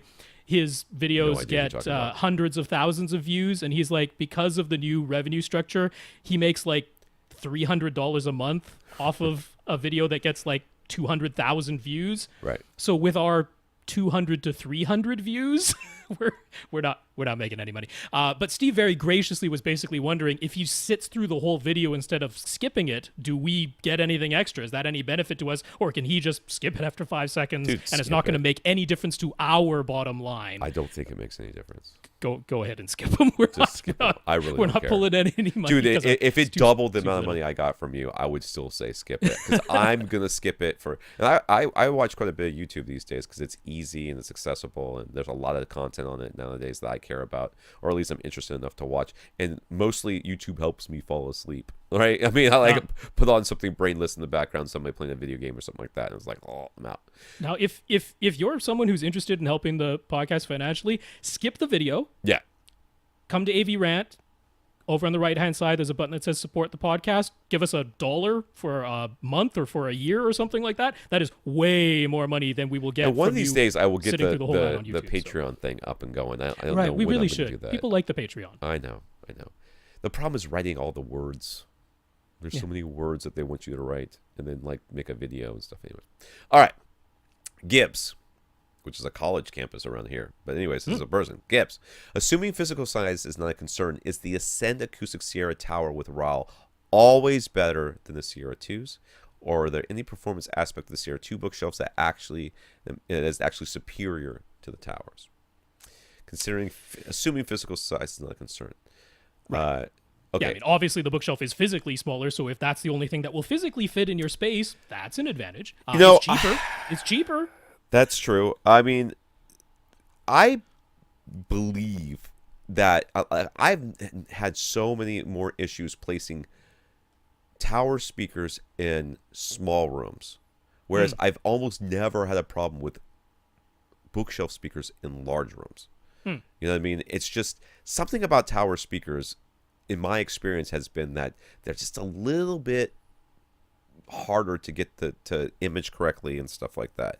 I don't know that that'll be the case here, but certainly, I mean, he's saying assuming size is not a concern. I'm wondering if he really means assuming I can afford the big ones. Well, it's just, like I can place. If you have, like I'm saying, the decision is made for you if you just physically can't fit the towers. But assuming you can fit the towers, then he's like, is there an actual performance benefit to the Sierra 2s in anything? Now, hyper technically, the Sierra 2 bookshelf speakers being that little bit skinnier than the towers, and the ribbon being the little bit skinnier, technically, and Dave has the measurements to back this up, they have ever so slightly wider dispersion. Now, we're talking hairs widths here of wider dispersion, but if you want an objective measurement in which the Sierra 2s exceed the towers in some small way, they do actually have ever so slightly wider horizontal dispersion. Other than that, there's not really any performance benefit. I guess the only other thing I can think of, and I'm really racking my brain over here, is with a bookshelf speaker, you have many more options for heights. And if you have low furniture or high furniture... Yeah, because it is important to have your ears at the same vertical height as the tweeters of these speakers. They have very narrow vertical dispersion. Both of them have very narrow vertical dispersion. And I ran into this when I reviewed some speakers that were from Australia, the Cal or Ral or Cal something. I don't remember. They were awful. But they had tweeters that were very low. And I was like, dude, they were like so low that sitting on the ground is where they image the best. Okay. So I think the idea there was that, and I found this out when I got to Australia.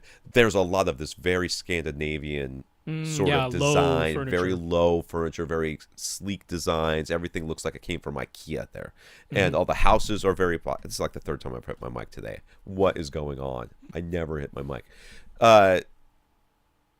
The houses are very boxy and very modern looking and stuff like that. So it made sense that the tweeter was that low because I think in most of those households. But if you buy an American speaker, the tweeters are going to be much higher. So you have the option with a bookshelf speaker of adjusting that height a lot easier, especially in the downwards direction. You can always raise a tower speaker, but it's a lot easier to maneuver a bookshelf speaker. Yeah, in all other ways, the towers, they play louder, they can handle more power, they're a little bit more resolving, they have that dedicated mid-range driver and a larger ribbon tweeter, so they're that slightly bit more resolving. That's usually you'd opt for the towers if you can afford them and fit them. Right. Ilango. Okay, a friend of Ilango's is building a new house, and the AV vendor the builder uses will be installing a projector and a 120-inch screen in the basement. Ilango's friend doesn't watch movies. I fail to believe that that's even possible. I'm sorry. I would like to meet this person who does not watch movies. How can you not watch movies? Have you seen some of the movies that have come out? They're really good. Can you just watch a movie? Let's replace that with it's not a priority then. You cannot watch movies. That's insanity. That's like saying I don't breathe air or I don't like bacon. Do vegans like bacon? They just refuse to admit it. Delicious. There was a bacon plant, that would be their favorite plant. So there you go. Alongo's friend doesn't watch movies, only TV and sports. There's movies on TV, so shut up. All right. There's only one row of seats, and 1080p is fine. There's no light control planned. However, there will be an ambient light, so there is a projector and a screen that we would recommend for. Is there a projector and a screen we would recommend for this situation? The budget for the projector is about $1,000 to $2,000, and $500 to $1,000 for the screen. If we could keep both the costs at $2,500, they'd be even happier. All dollar amounts are Canadian. Yes, makes a difference. It does make a difference because your Difference. dollar ain't worth nothing these days. You That's guys right. in the toilet. Also, the equipment vendor is Gibby Electronics, so the choices would be from what they offer. Okay, so what? I don't know what Gibby Electronics offers, so I'll be no help on that front. But that Epson 3739, I can't remember which one I reviewed. You have the 3700 that you had. Was a light cannon. It was a very nice projector, and that thing gets stupid bright. So if you have no light control, I think that line, the 3000 line from them, seems to be one that is very, very bright. That would be, and I can't believe that if they sell projectors, they don't have Epson in there someplace. So I really like Gibby's overall. They're a great place to buy AV receivers. They're a great place to buy TVs. They're really nice people, knowledgeable people. So I really like Gibby's. However, when it comes to projectors and screens, their selection's kind of small. It doesn't seem to be the thing they focus on. Now, I'm basing that off of their website because I don't live in Ontario where their store is based, so I've never been to their physical location. Maybe they sell and have access to way more products than they sell through their website. That's entirely possible. But on their website, they only sell Sony for projectors, and they only sell Grand View for the projection screens. That's all that's on their website. So maybe working with them directly, they have access to more. But if I am limited to what they show on their website, I can't really I would point you at the Sony HW45, really nice projector. 2200 lumens would be nice to get potentially even brighter than that, but that might be sufficient. But it's $2,700 Canadian, $2,000 American, but our Why does it have to come from Gibby's? Can't we get it from someplace else? Well, because his AV vendor, that's the builder, works alongside Gibby's, so they work with Gibby's. Now, Grand View is one of those installation screen companies, so the price that you see typically includes installation. Right. So they look like a horrible value if you're just buying the screen for yourself, but if it includes installation, it's not quite so bad. That's why he was even thinking $1,000 for a 120-inch screen, right? So that's okay, but again, on their website, they have a limited selection, so I don't really know. I'm certain they can get, obviously other sizes and screens from Grand View if they're actually doing the installation. So if I'm strictly going by what's on the website, Sony has a VPL EW315. It's WXGA, in fact. It's not even that. It's 1280 by 800, so it's a 16 by 10 aspect ratio. That's the bright, kind of nice, not too loud one that fits within your budget. Right. I have two solutions. Solution number one, you're working directly with Gibby's, and hopefully they have access to a lot more products than what is on their website. Right. Entirely possible. It'd be weird if they couldn't get a hold of an Epson projector. No. That's pretty easy. As far as screens, like I say, the Grand View screen isn't bad if it includes installation. If it doesn't include installation, that's extra terrible value. So solution number two is your friend buys the products himself and has Gibby's install it. They charge an installation fee, but you just buy the products yourself. In which case, you can get more for less money. So I agree with Tom. Instead of the 3,700, again, our Canadian dollar makes that not a great value. You can still get the 3,500. Yeah. Which is actually replaced by the 3,700, so it's an older model, but they're virtually identical. 3,500 is about $1,500 Canadian, so it's within the budget you wanted. Super bright, very flexible in terms of where you can place. It's got lens shift and lots of zoom range and all the rest of it. Not the quietest projector ever, but you need lots of light. Yeah. So 3,500 from Epson, great choice. If you want to pay even less, if you want to pay $1,000, the Epson, again, sticking with Epson, the 2040 is a pretty good, bright, small projector. The thing is, it has no lens shift and extremely small zoom range. If it's being professionally installed, shouldn't be a problem. Right. They should be able to professionally install that thing and make it work, but it's just so you're aware, that's why it costs less. Doesn't have the lens shift, doesn't have much zoom range, and it's also not quite as good in the black levels and that, but it's $1,000 Canadian, 2040, still a very good choice. For the screen, I would go to East Porters. They're the Canadian vendor for Illunavision. Illunavision has a very nice screen. So it's fixed frame, $500. And I think it's Elara. I think that's the name of it. Oh, no, I can't see it. Yeah, I'm just looking that up here. Let me just look. In any case, $500 for the 120-inch size fixed frame Illunavision screen.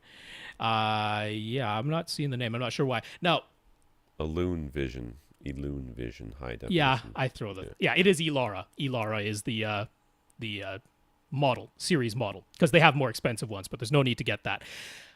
I'm going to suggest in this situation where it sounds like he's going to be watching it during the day. You said there's not light control. There's ambient light in the room. This is a situation where a gray screen does make sense.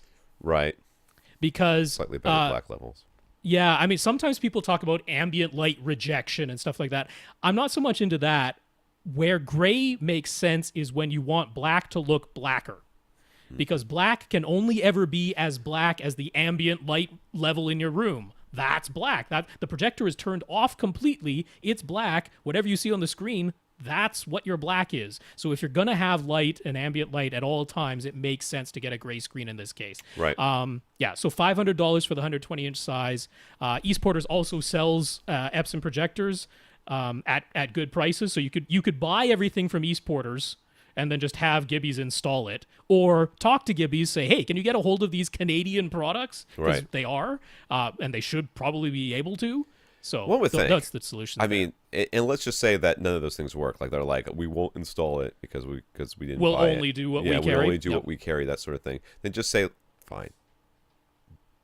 You're going to get this stuff yourself anyways. You're going to install it. Believe me, installing a screen is not that hard. Installing a projector is not that hard. You have them install all and run the HDMI cable run all up the to wires it. and everything. Run all the wires, put the mount up there or whatever, the shelf or whatever you're going to get. You talk to us beforehand. Make sure you get what projector you're going to get. We tell you how far away it needs to be. Or you go to projectorcentral.com and you can figure it out for yourself. It's not that hard. And Bob's your uncle. It's done. So I will mention Illunavision with that Elara screen. There are two versions of the gray screen. One is a 1.1 gain, one is a 1.8 gain. Mm-hmm. And you might be going, the 1.8 gain, higher gain, might be more ambient light rejecting. Avoid it. It hotspots like crazy. Yeah. You don't want the 1.8, get the 1.1. You're going to have lots of light if you go with the Epson 3500. Yeah. That'd be my top choice. Yeah. So $2,000 all in, plus tax, of course. But $2,000 all in, we're certainly within the budget you specified, and that'll be great performing products. Nathan has a 12 by 17 by 8 foot room, and it's sealed, so he's only dealing with about 1,600 cubic feet. He already owns 2 Rhythmic F15 HP subs. HP means high power. They do. Oh, my. And 15 means 15-inch. He loves their extension, but they're overkill in terms of output for a smaller room, and being 20-inch cubes, they're also physically a bit large and cumbersome, I guess so. So what I really like it to be is 4 small subwoofers, one in each corner, but without giving up extension and without breaking the bank. The SVS SB 1000 are a nice size and price, but going by SVS's published measurements, they don't dig as low as what he's used to with his F15 HPs. And the PB 1000s have the same nice price, and they dig lower, but they almost certainly have more than enough output. But they aren't a whole lot smaller than his current subs, so he isn't interested in he isn't completely convinced on those. Are there any options out there in a similar price range that offer the smaller size of the SB1000, the deeper extension of the PB1000? Can I ask a question? Why do we have to have 4 subs in this room? Oh, because he's going for it. No, he's going for it. He's I like, understand. he had the 2 subs midpoints of the 2 side walls. He's like, that was really nice. If I'm gonna go smaller, I'm gonna go 4 subs. That's what he's got in mind. Okay, I just want to reiterate. Going 4 subs doesn't get you any more extension. No, it doesn't get you any more extension. Just so that we're all on the same page here. Buying more subwoofers does not get you more extension. Get you slightly more output. Slightly. And it's not even nearly as much as you would think, but it gets you a little bit more. It gives you slightly more output, and but the benefit is it gives you very even bass across more places within your home theater. Now, most home theaters will be just fine with 2. So if the problem here is that you want to get the best extension, similar extension and similar performance, but in a smaller box, then you should be looking at 2 and spending more on them than getting 4 and not having as much budget. Like 2 SB2000s? I think that would be my recommendation. Rather than getting 4. The question, though, is placement. That's the question. He's already got these things placed. If he could put these things in their room, you could put. No, but he's like he can't really. He's going to a smaller room, and he can't really place the 2 F-15 HPs. That's the problem on here. That's what I'm saying. But in his new room, all he's got to do is have similar placement, opposing corners, or it's a small room. Opposing corners, opposing walls, whatever, mirrored. I think 2 subs of the SB2000 varieties, or PC2000s. PC2000s, come on. Crush it in that room. Oh, yes. No, I mean, output isn't the problem. Output isn't the problem for any of these. I know. A pair of SB1000s has plenty of output for a 1600 how, cubic how, feet. How low do these things go that are these so impressive? So the SB2000s are rated at negative 3 dB at what, 23 hertz, something like that? But they actually do drop off more steeply than just a straight sealed sub. They've got that DSP processing, and they put an extra filter on the bottom there. So they drop off pretty quick. What are we talking about? SB2000s? SB1000s. Oh, SB. You said SB2000s. Okay, that could. Oh, sorry. I'm sorry. I misspoke. 23 hertz is what you're saying. Yeah. I'm asking the rhythmic ones that he has.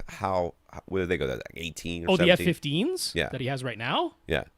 Oh, they go down to like 12 hertz. Oh, jeez. You're never getting 12 hertz, do you? Of a small but box. that's with the sealed extension, right? The 12 decibels per octave roll off. Yeah. But they go way down there. They're rated at 14 hertz, right? Well, that's what I'm saying. I think for the money, he could get the SB2000s or the PC2000s, 2 of them. Yeah, 2 SB2000s certainly wouldn't be a bad choice. You're going to get do diagonally down to, opposite corners instead of all 4. Yeah. Sure. That would be me. You're going to save money than buying 4 subs. Yeah. I don't think he's ever going to be happy with the extension of if he's not going to spend the money for it to 4 subs. I mean, what's the other JL Audio? Maybe they have those $1,000 E subs, right? Oh, but they're way more expensive. No, the E subs, the E ones. Yeah, the E ones are still pretty. What? They're still $1,000. I thought they were like $1,000. But anyway, I'll just mention, since you already know rhythmic, you already like your F-15 HPs. They do have an L12. That's sort of one of their smallest, least powerful and expensive sealed 12-inch ones. It's a little bit bigger than the SB1000. It's about an inch bigger in each direction, so it's about 14.5 by 14.5 by 15.5.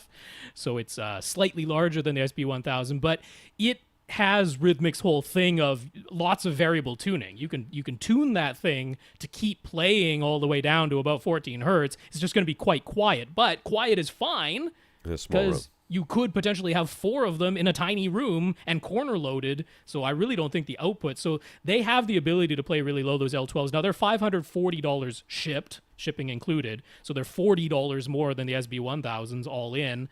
So that's not, obviously same price class, right? Right. So if you're just dead set on 4 very small subwoofers, 1 in each corner, the L12s from Rhythmic, who you already know and like, are an option. Yeah. I'd go with 2 subs, though, honestly. I would, but that's just me. All right. He uses his Marantz SR6010, which has obviously multi-QXT32 with sub EQHT for his dual subs. It was a straightforward process. Just run the program and automatically level match the 2 subs and independently set their distances. But for 4 subwoofers, are there any special setup steps he'd need to take? Yeah. Which is another reason why you should just get the 2 subs. My advice is the best advice so far. Anyways, if you're gonna do 2 subs now, if you're gonna do 2 subs, if you're gonna do 4 subs, 4 subs, I mean, then you're gonna have to have 2 plugged into each outlet, and those 2, whichever 2 they are, if you can have them be similar distances from your seat, your main seat, that would be best. So chances are, from the main seat, the 2 front subs are going to be similarly distanced from you. The 2 back subs will be similarly distanced from you.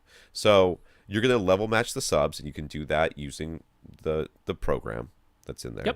Yep. You just unplug one sub, let one play, then use the knob on it to level match it a little bit lower than whatever it says. It should be 75, but it's like 73 or 72. And then do the same thing with the other one, so that they're both at the same level, then plug them both in at the same time and let Odyssey do its thing with them. And the same thing with the other 2. That's the only extra step that you really need to do. Now, if they're not physically if like your room is a trapezoid or something like that, and nothing is the same distance, then you might have to do some phase adjustments after Odyssey does all this stuff and all that. But yeah, given what you've described, it sounds like it's a rectangle of a room. Yeah. And you're talking about 4 subs, 1 in each corner. So I'd imagine the sub that's in your front left and the sub that's in your front right are very much the same distance from your primary seat in the middle. And the sub that's in the back left and the sub that's in the back right are the same distance from your seat. So all you're doing is taking subwoofer output 1, splitting that to your 2 front subs, and subwoofer output 2, splitting that to your 2 back subs. Easy peasy. Buy 2 subs. All right, Jason. Jason just replaced his Velodyne CT100 sub with an SVS PB1000. I hope he built the box. Does he need to do another subwoofer crawl, or can he use the same placement as the old sub and call it a day? The SVS definitely plays lower frequencies than the Velodyne ever produced, so does that have an impact on room placement?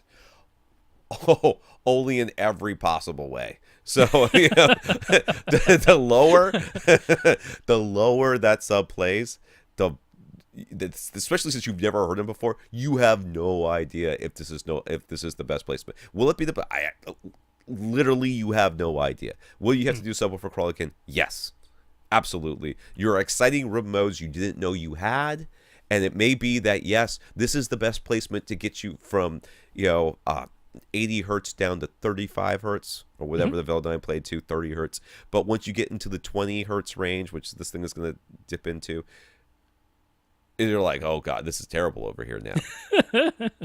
and it's going to make enough of a difference that you're going to be like, okay, no, for real though, we have to move this up. So you're going to have to do the subwoofer crawl again. Yep. That's the case. Now, I mean, there's always the thing of if you literally only have 2 places where this subwoofer can realistically live. Now that you got this massive sub that you didn't build a box for. Then okay, you try it in position 1, you try it in position 2, right? Call it a day. But if you have, I mean, some people do, right? Some people have an entire wall or 2 walls where the subwoofer could live. Then the subwoofer crawl is much faster because that means the subwoofer goes where your seat was, and you move along the walls until you find the best location. And the best location is where a bass sweep sounds the most even throughout, especially looking for a spot where there are no gigantic dips as the sweep plays. Right. That's particularly what you're looking for. If there's a few humps, you can level those out with EQ. Odyssey will fix that stuff. That's okay. But you definitely want to avoid anything that has a big dip, and absolutely could be the case. Your old sub was not playing down to 20 hertz. Maybe there's a null at 25 hertz that you never knew about. So just swapping one for the other, you could definitely have some pitfalls there. Jeremy is in the very early stages of his home theater design. He's considering viewing angles and screen size options. The wall he's considering for the screen could fit up to a 135-inch screen. You say that, but did you think about your center channel? Just going to throw that out there. Physically. But at his 10-foot seating distance, 135 inches would be 52.2 degree field of view. Is it crazy to consider that big of a screen? Should he go down to 100 inches in a 39.9 degree field of view? Which is much closer to the THX recommendation. All right, Jeremy. No one can answer this question for you, sir. I think 52.2 is insane. I think that's very big. But you may not. How do you know? Some people like that. That's right. We've had more than one person on this podcast ask us questions and end up with that being what they like. What do you do? It's very easy. Go to a theater, right?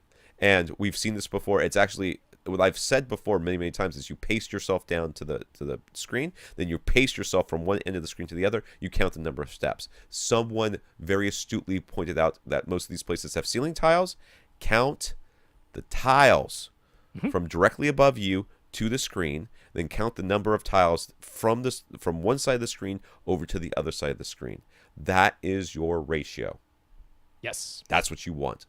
Yeah, it's the width of the screen to the distance from the screen to you. That's Once the ratio. you figure that out, then you figure out that you're sitting 10 feet away. Then you know what your horizontal distance is. Now all you have to do is figure out what your vertical one is, or just search projector central or whatever for not projector. You figured out the width, so divide the width by 16 and then multiply that by 9, and now you have the height. There you go. Yeah, and then Pythagoras, right? Yep. A squared plus B squared equals C squared. So there you go. That would give you your diagonal. Yeah. And then get 52. Then get the screen size that's a little bit bigger than that one. That's what I would say. Whatever that standard screen size. Like if it's 118 inches diagonal, then you get the 120. It can be unpleasant to look at a screen that is larger than you like to look at. That can be unpleasant. Just a couple of inches, I'm saying. I mean, but if it's like,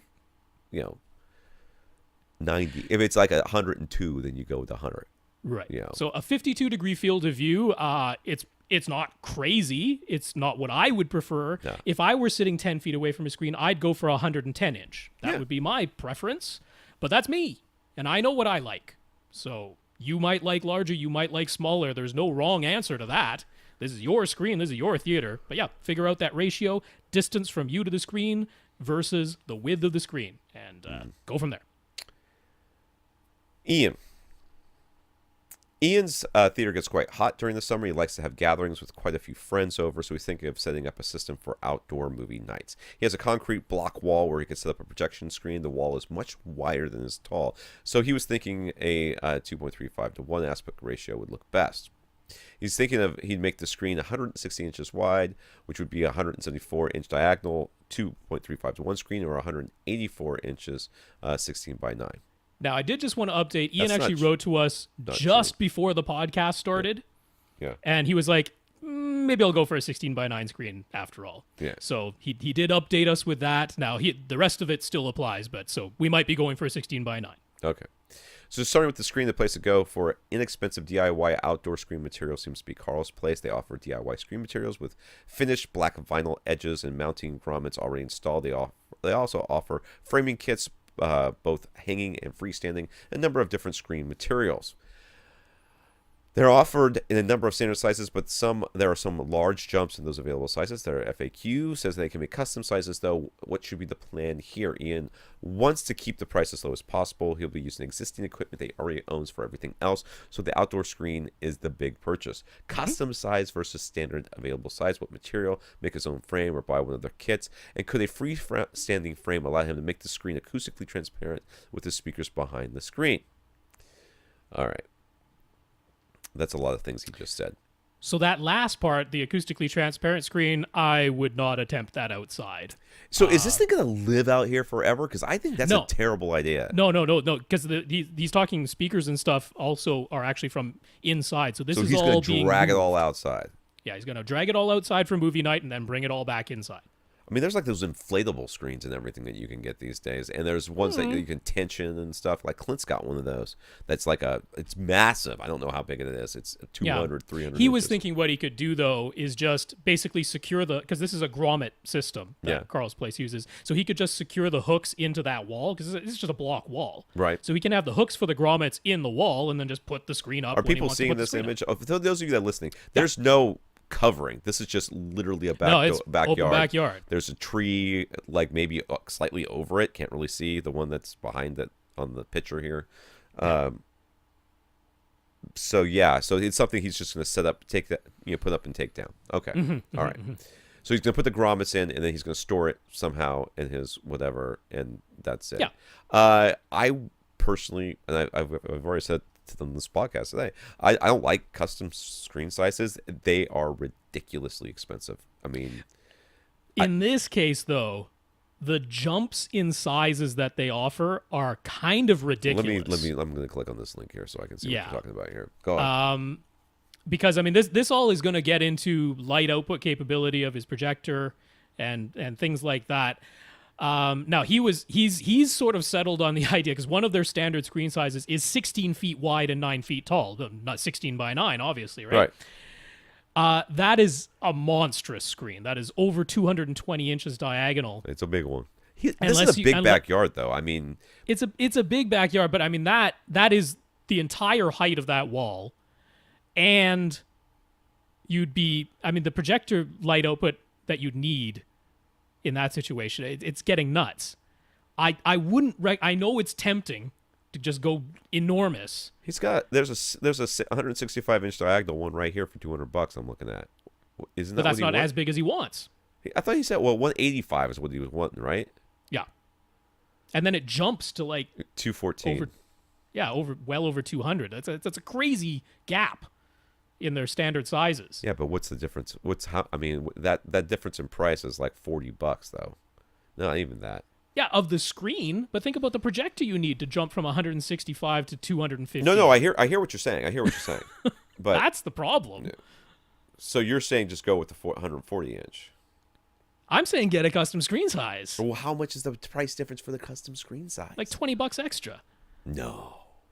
Yeah. You're lying. Really? No, because they churn these things out.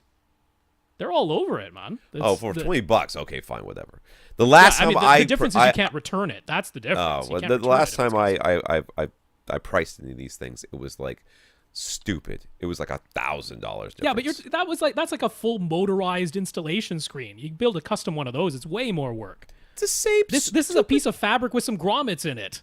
That's all it is. They literally just cut it at a different size and do the same process. If it's only 20, yeah, then fine. But he's still looking for 185 inches? Is that what I remember reading? Yeah, 185 That's inches. Still a pretty monstrous projector. That is a monstrous screen, but it like the 200 inches is like the cutoff, man. You go bigger than 200 inches, you need like a 5,000 lumen projector all of a sudden. It starts going nuts. See, my problem is this. Let me put it to you this way, dude.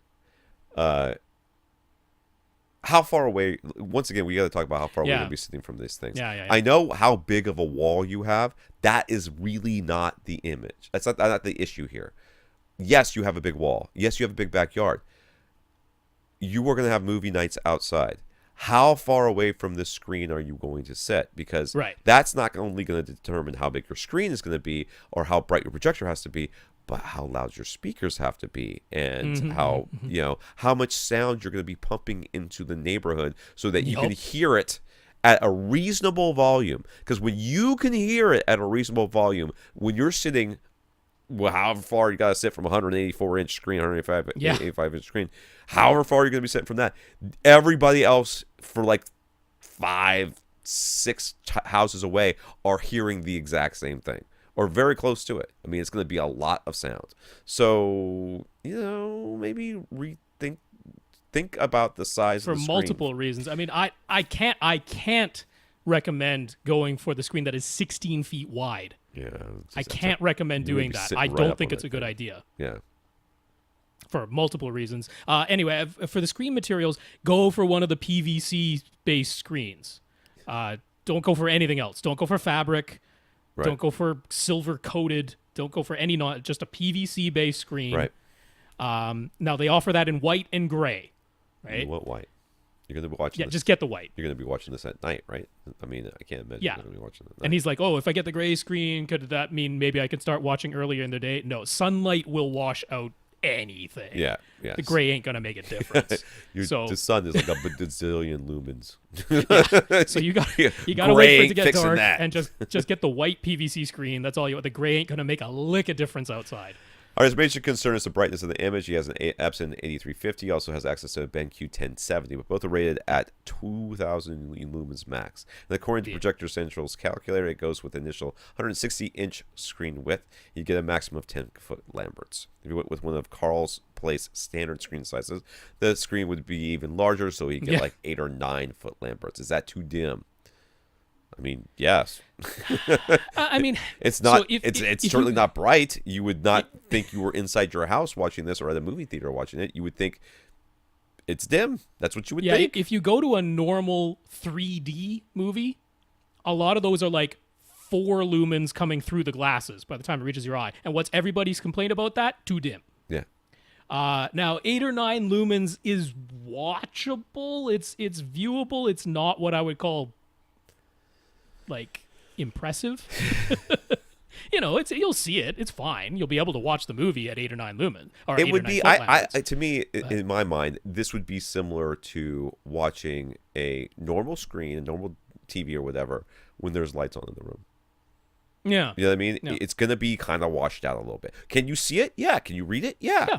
It's a little bit washed out. That's what it's gonna look like. Is that what you want? Because I'm guessing he doesn't.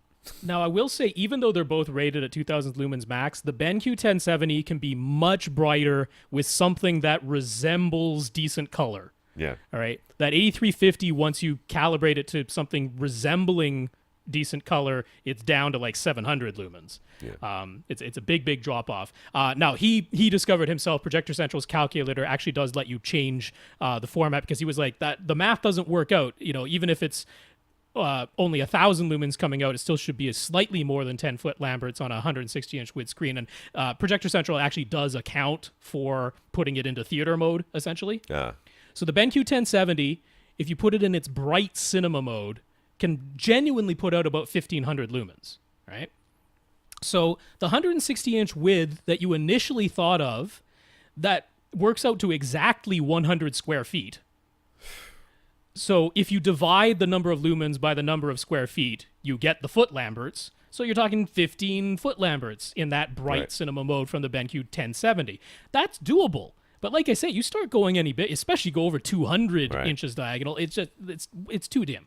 So your initial screen size, actually, I think is fine. Instead of being 2.35 to 1, I'm fine with it being 16 by 9. But the widest I would go is 14 feet wide. That is the absolute widest I would go, would be 14 feet wide. So I'll put it to you that way. And out of those two, use the 1070. It's the brighter one with something resembling accurate colors. For audio, he tried bringing his RBH Impression Series R55 Ti towers outside and powered them with a Zemotiva UPA 700 amp. Even though he lives close to the freeway, he was pleasantly surprised by how good they sounded and how they were able to play loud enough to be enjoyable despite the ambient noise. Should he make an effort to also bring his center and surround speakers outside? And what about his HSU VTF 15 Mark II?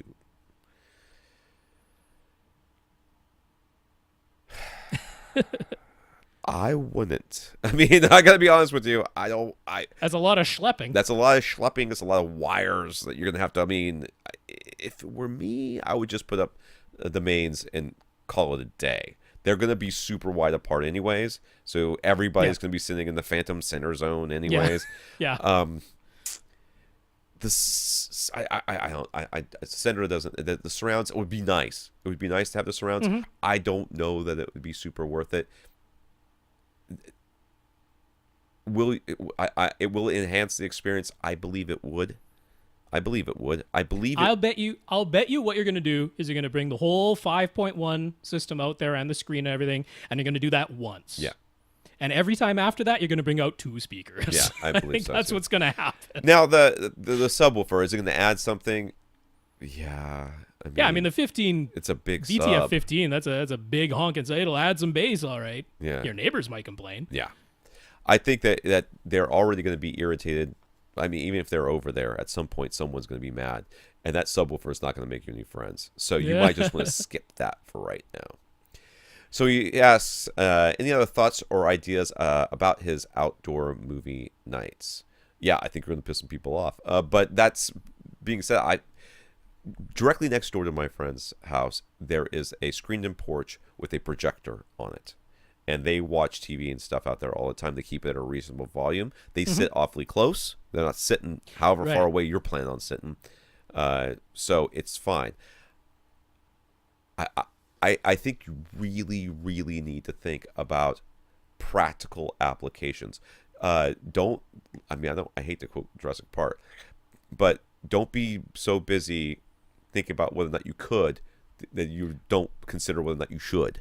Yeah. Because in real use situations as well, are you absolutely going to drag out all these speakers all this time?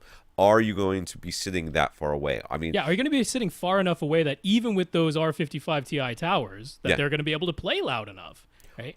Or do you have to sit so far away? I mean, are you going to be sitting so far away that screen size makes sense? Maybe you will end up sitting closer. I mean, how many people you having over with the screen size this big? Thinking like 20, 30 people? Is that like really going to be? I mean, it could be, but like 185-inch screen. Think about that.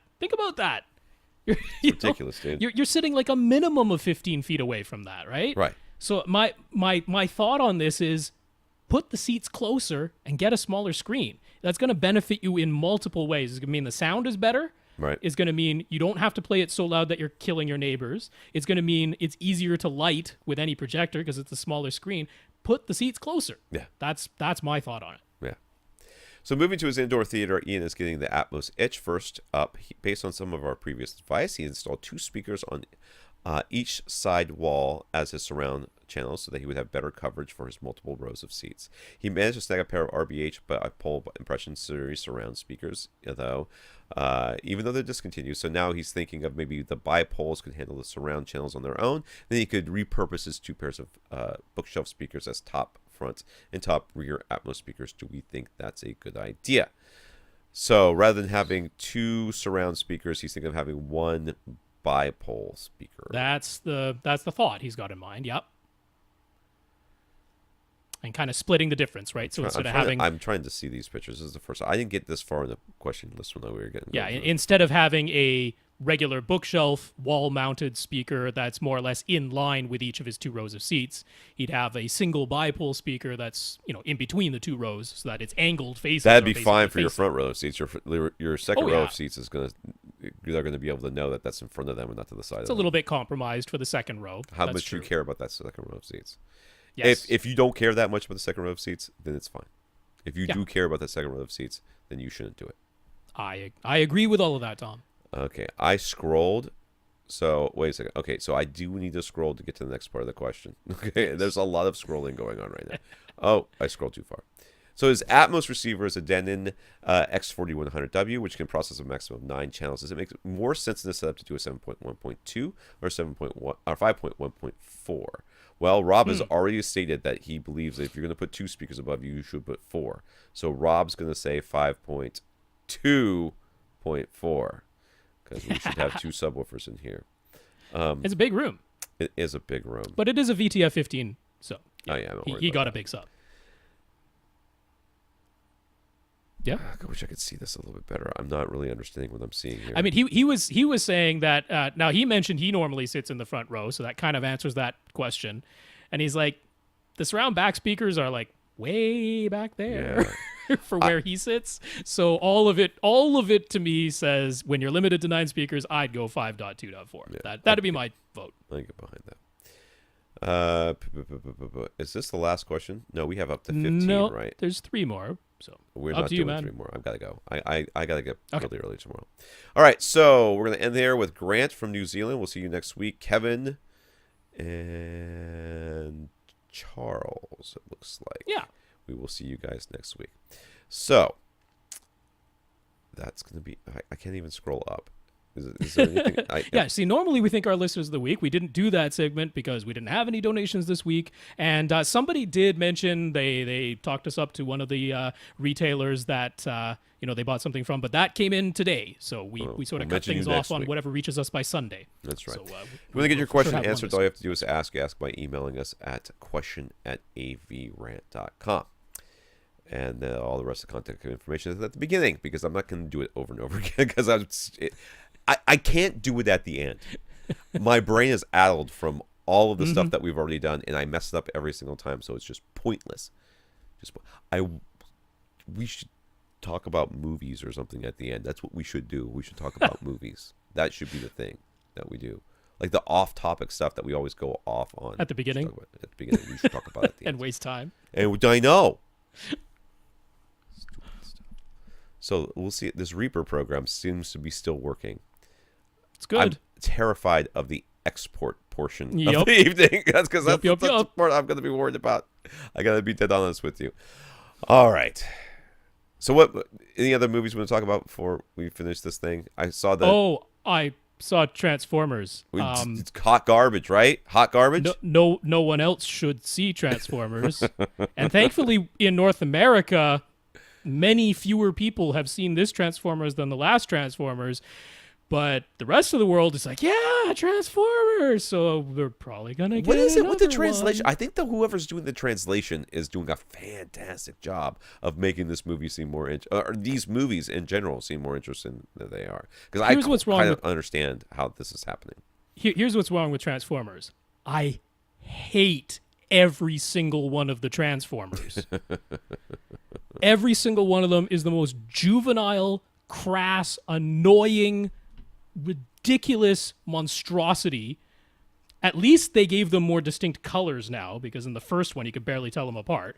But They are horrible. I said in Transformers 4, the only Transformer that I even remotely cared about was Optimus Prime. Well, they assassinated his character in this one. Right. They So showed now that there in the there are no Transformers that I care about whatsoever. And there was even one moment when one of the Transformers said, "Oh, that guy, he's the most annoying Transformer out there." I'm like, "No, you all are.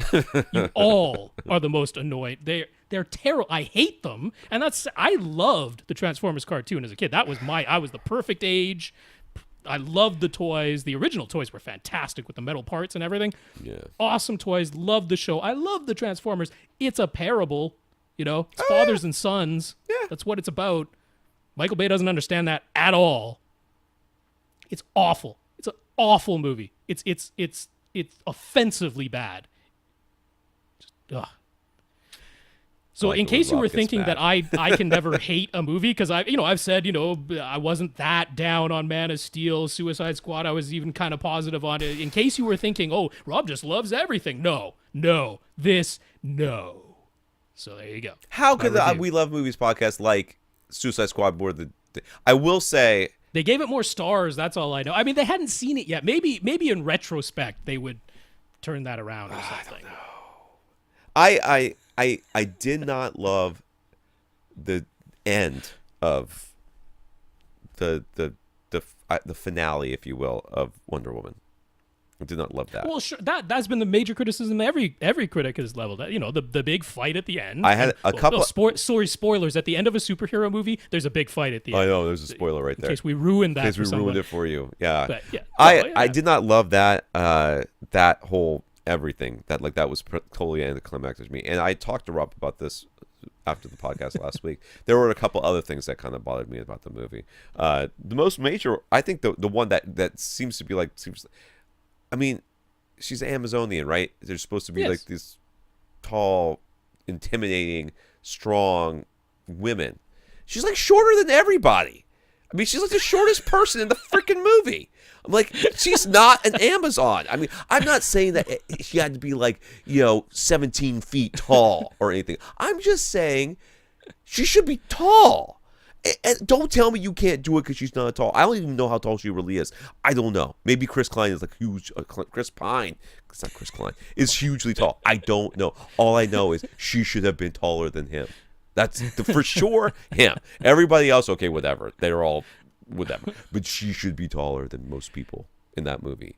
That bothered me. At one point I was like, why is she looking up at everybody? How is she so short? She's Amazon. She's supposed to be tall. Made her from clay. What do they do? Make a 5'6" clay person? No. Gonna make a big one. Well, she's taller than you and I. So that's not saying anything. I am short. I am 5'7" and shrinking.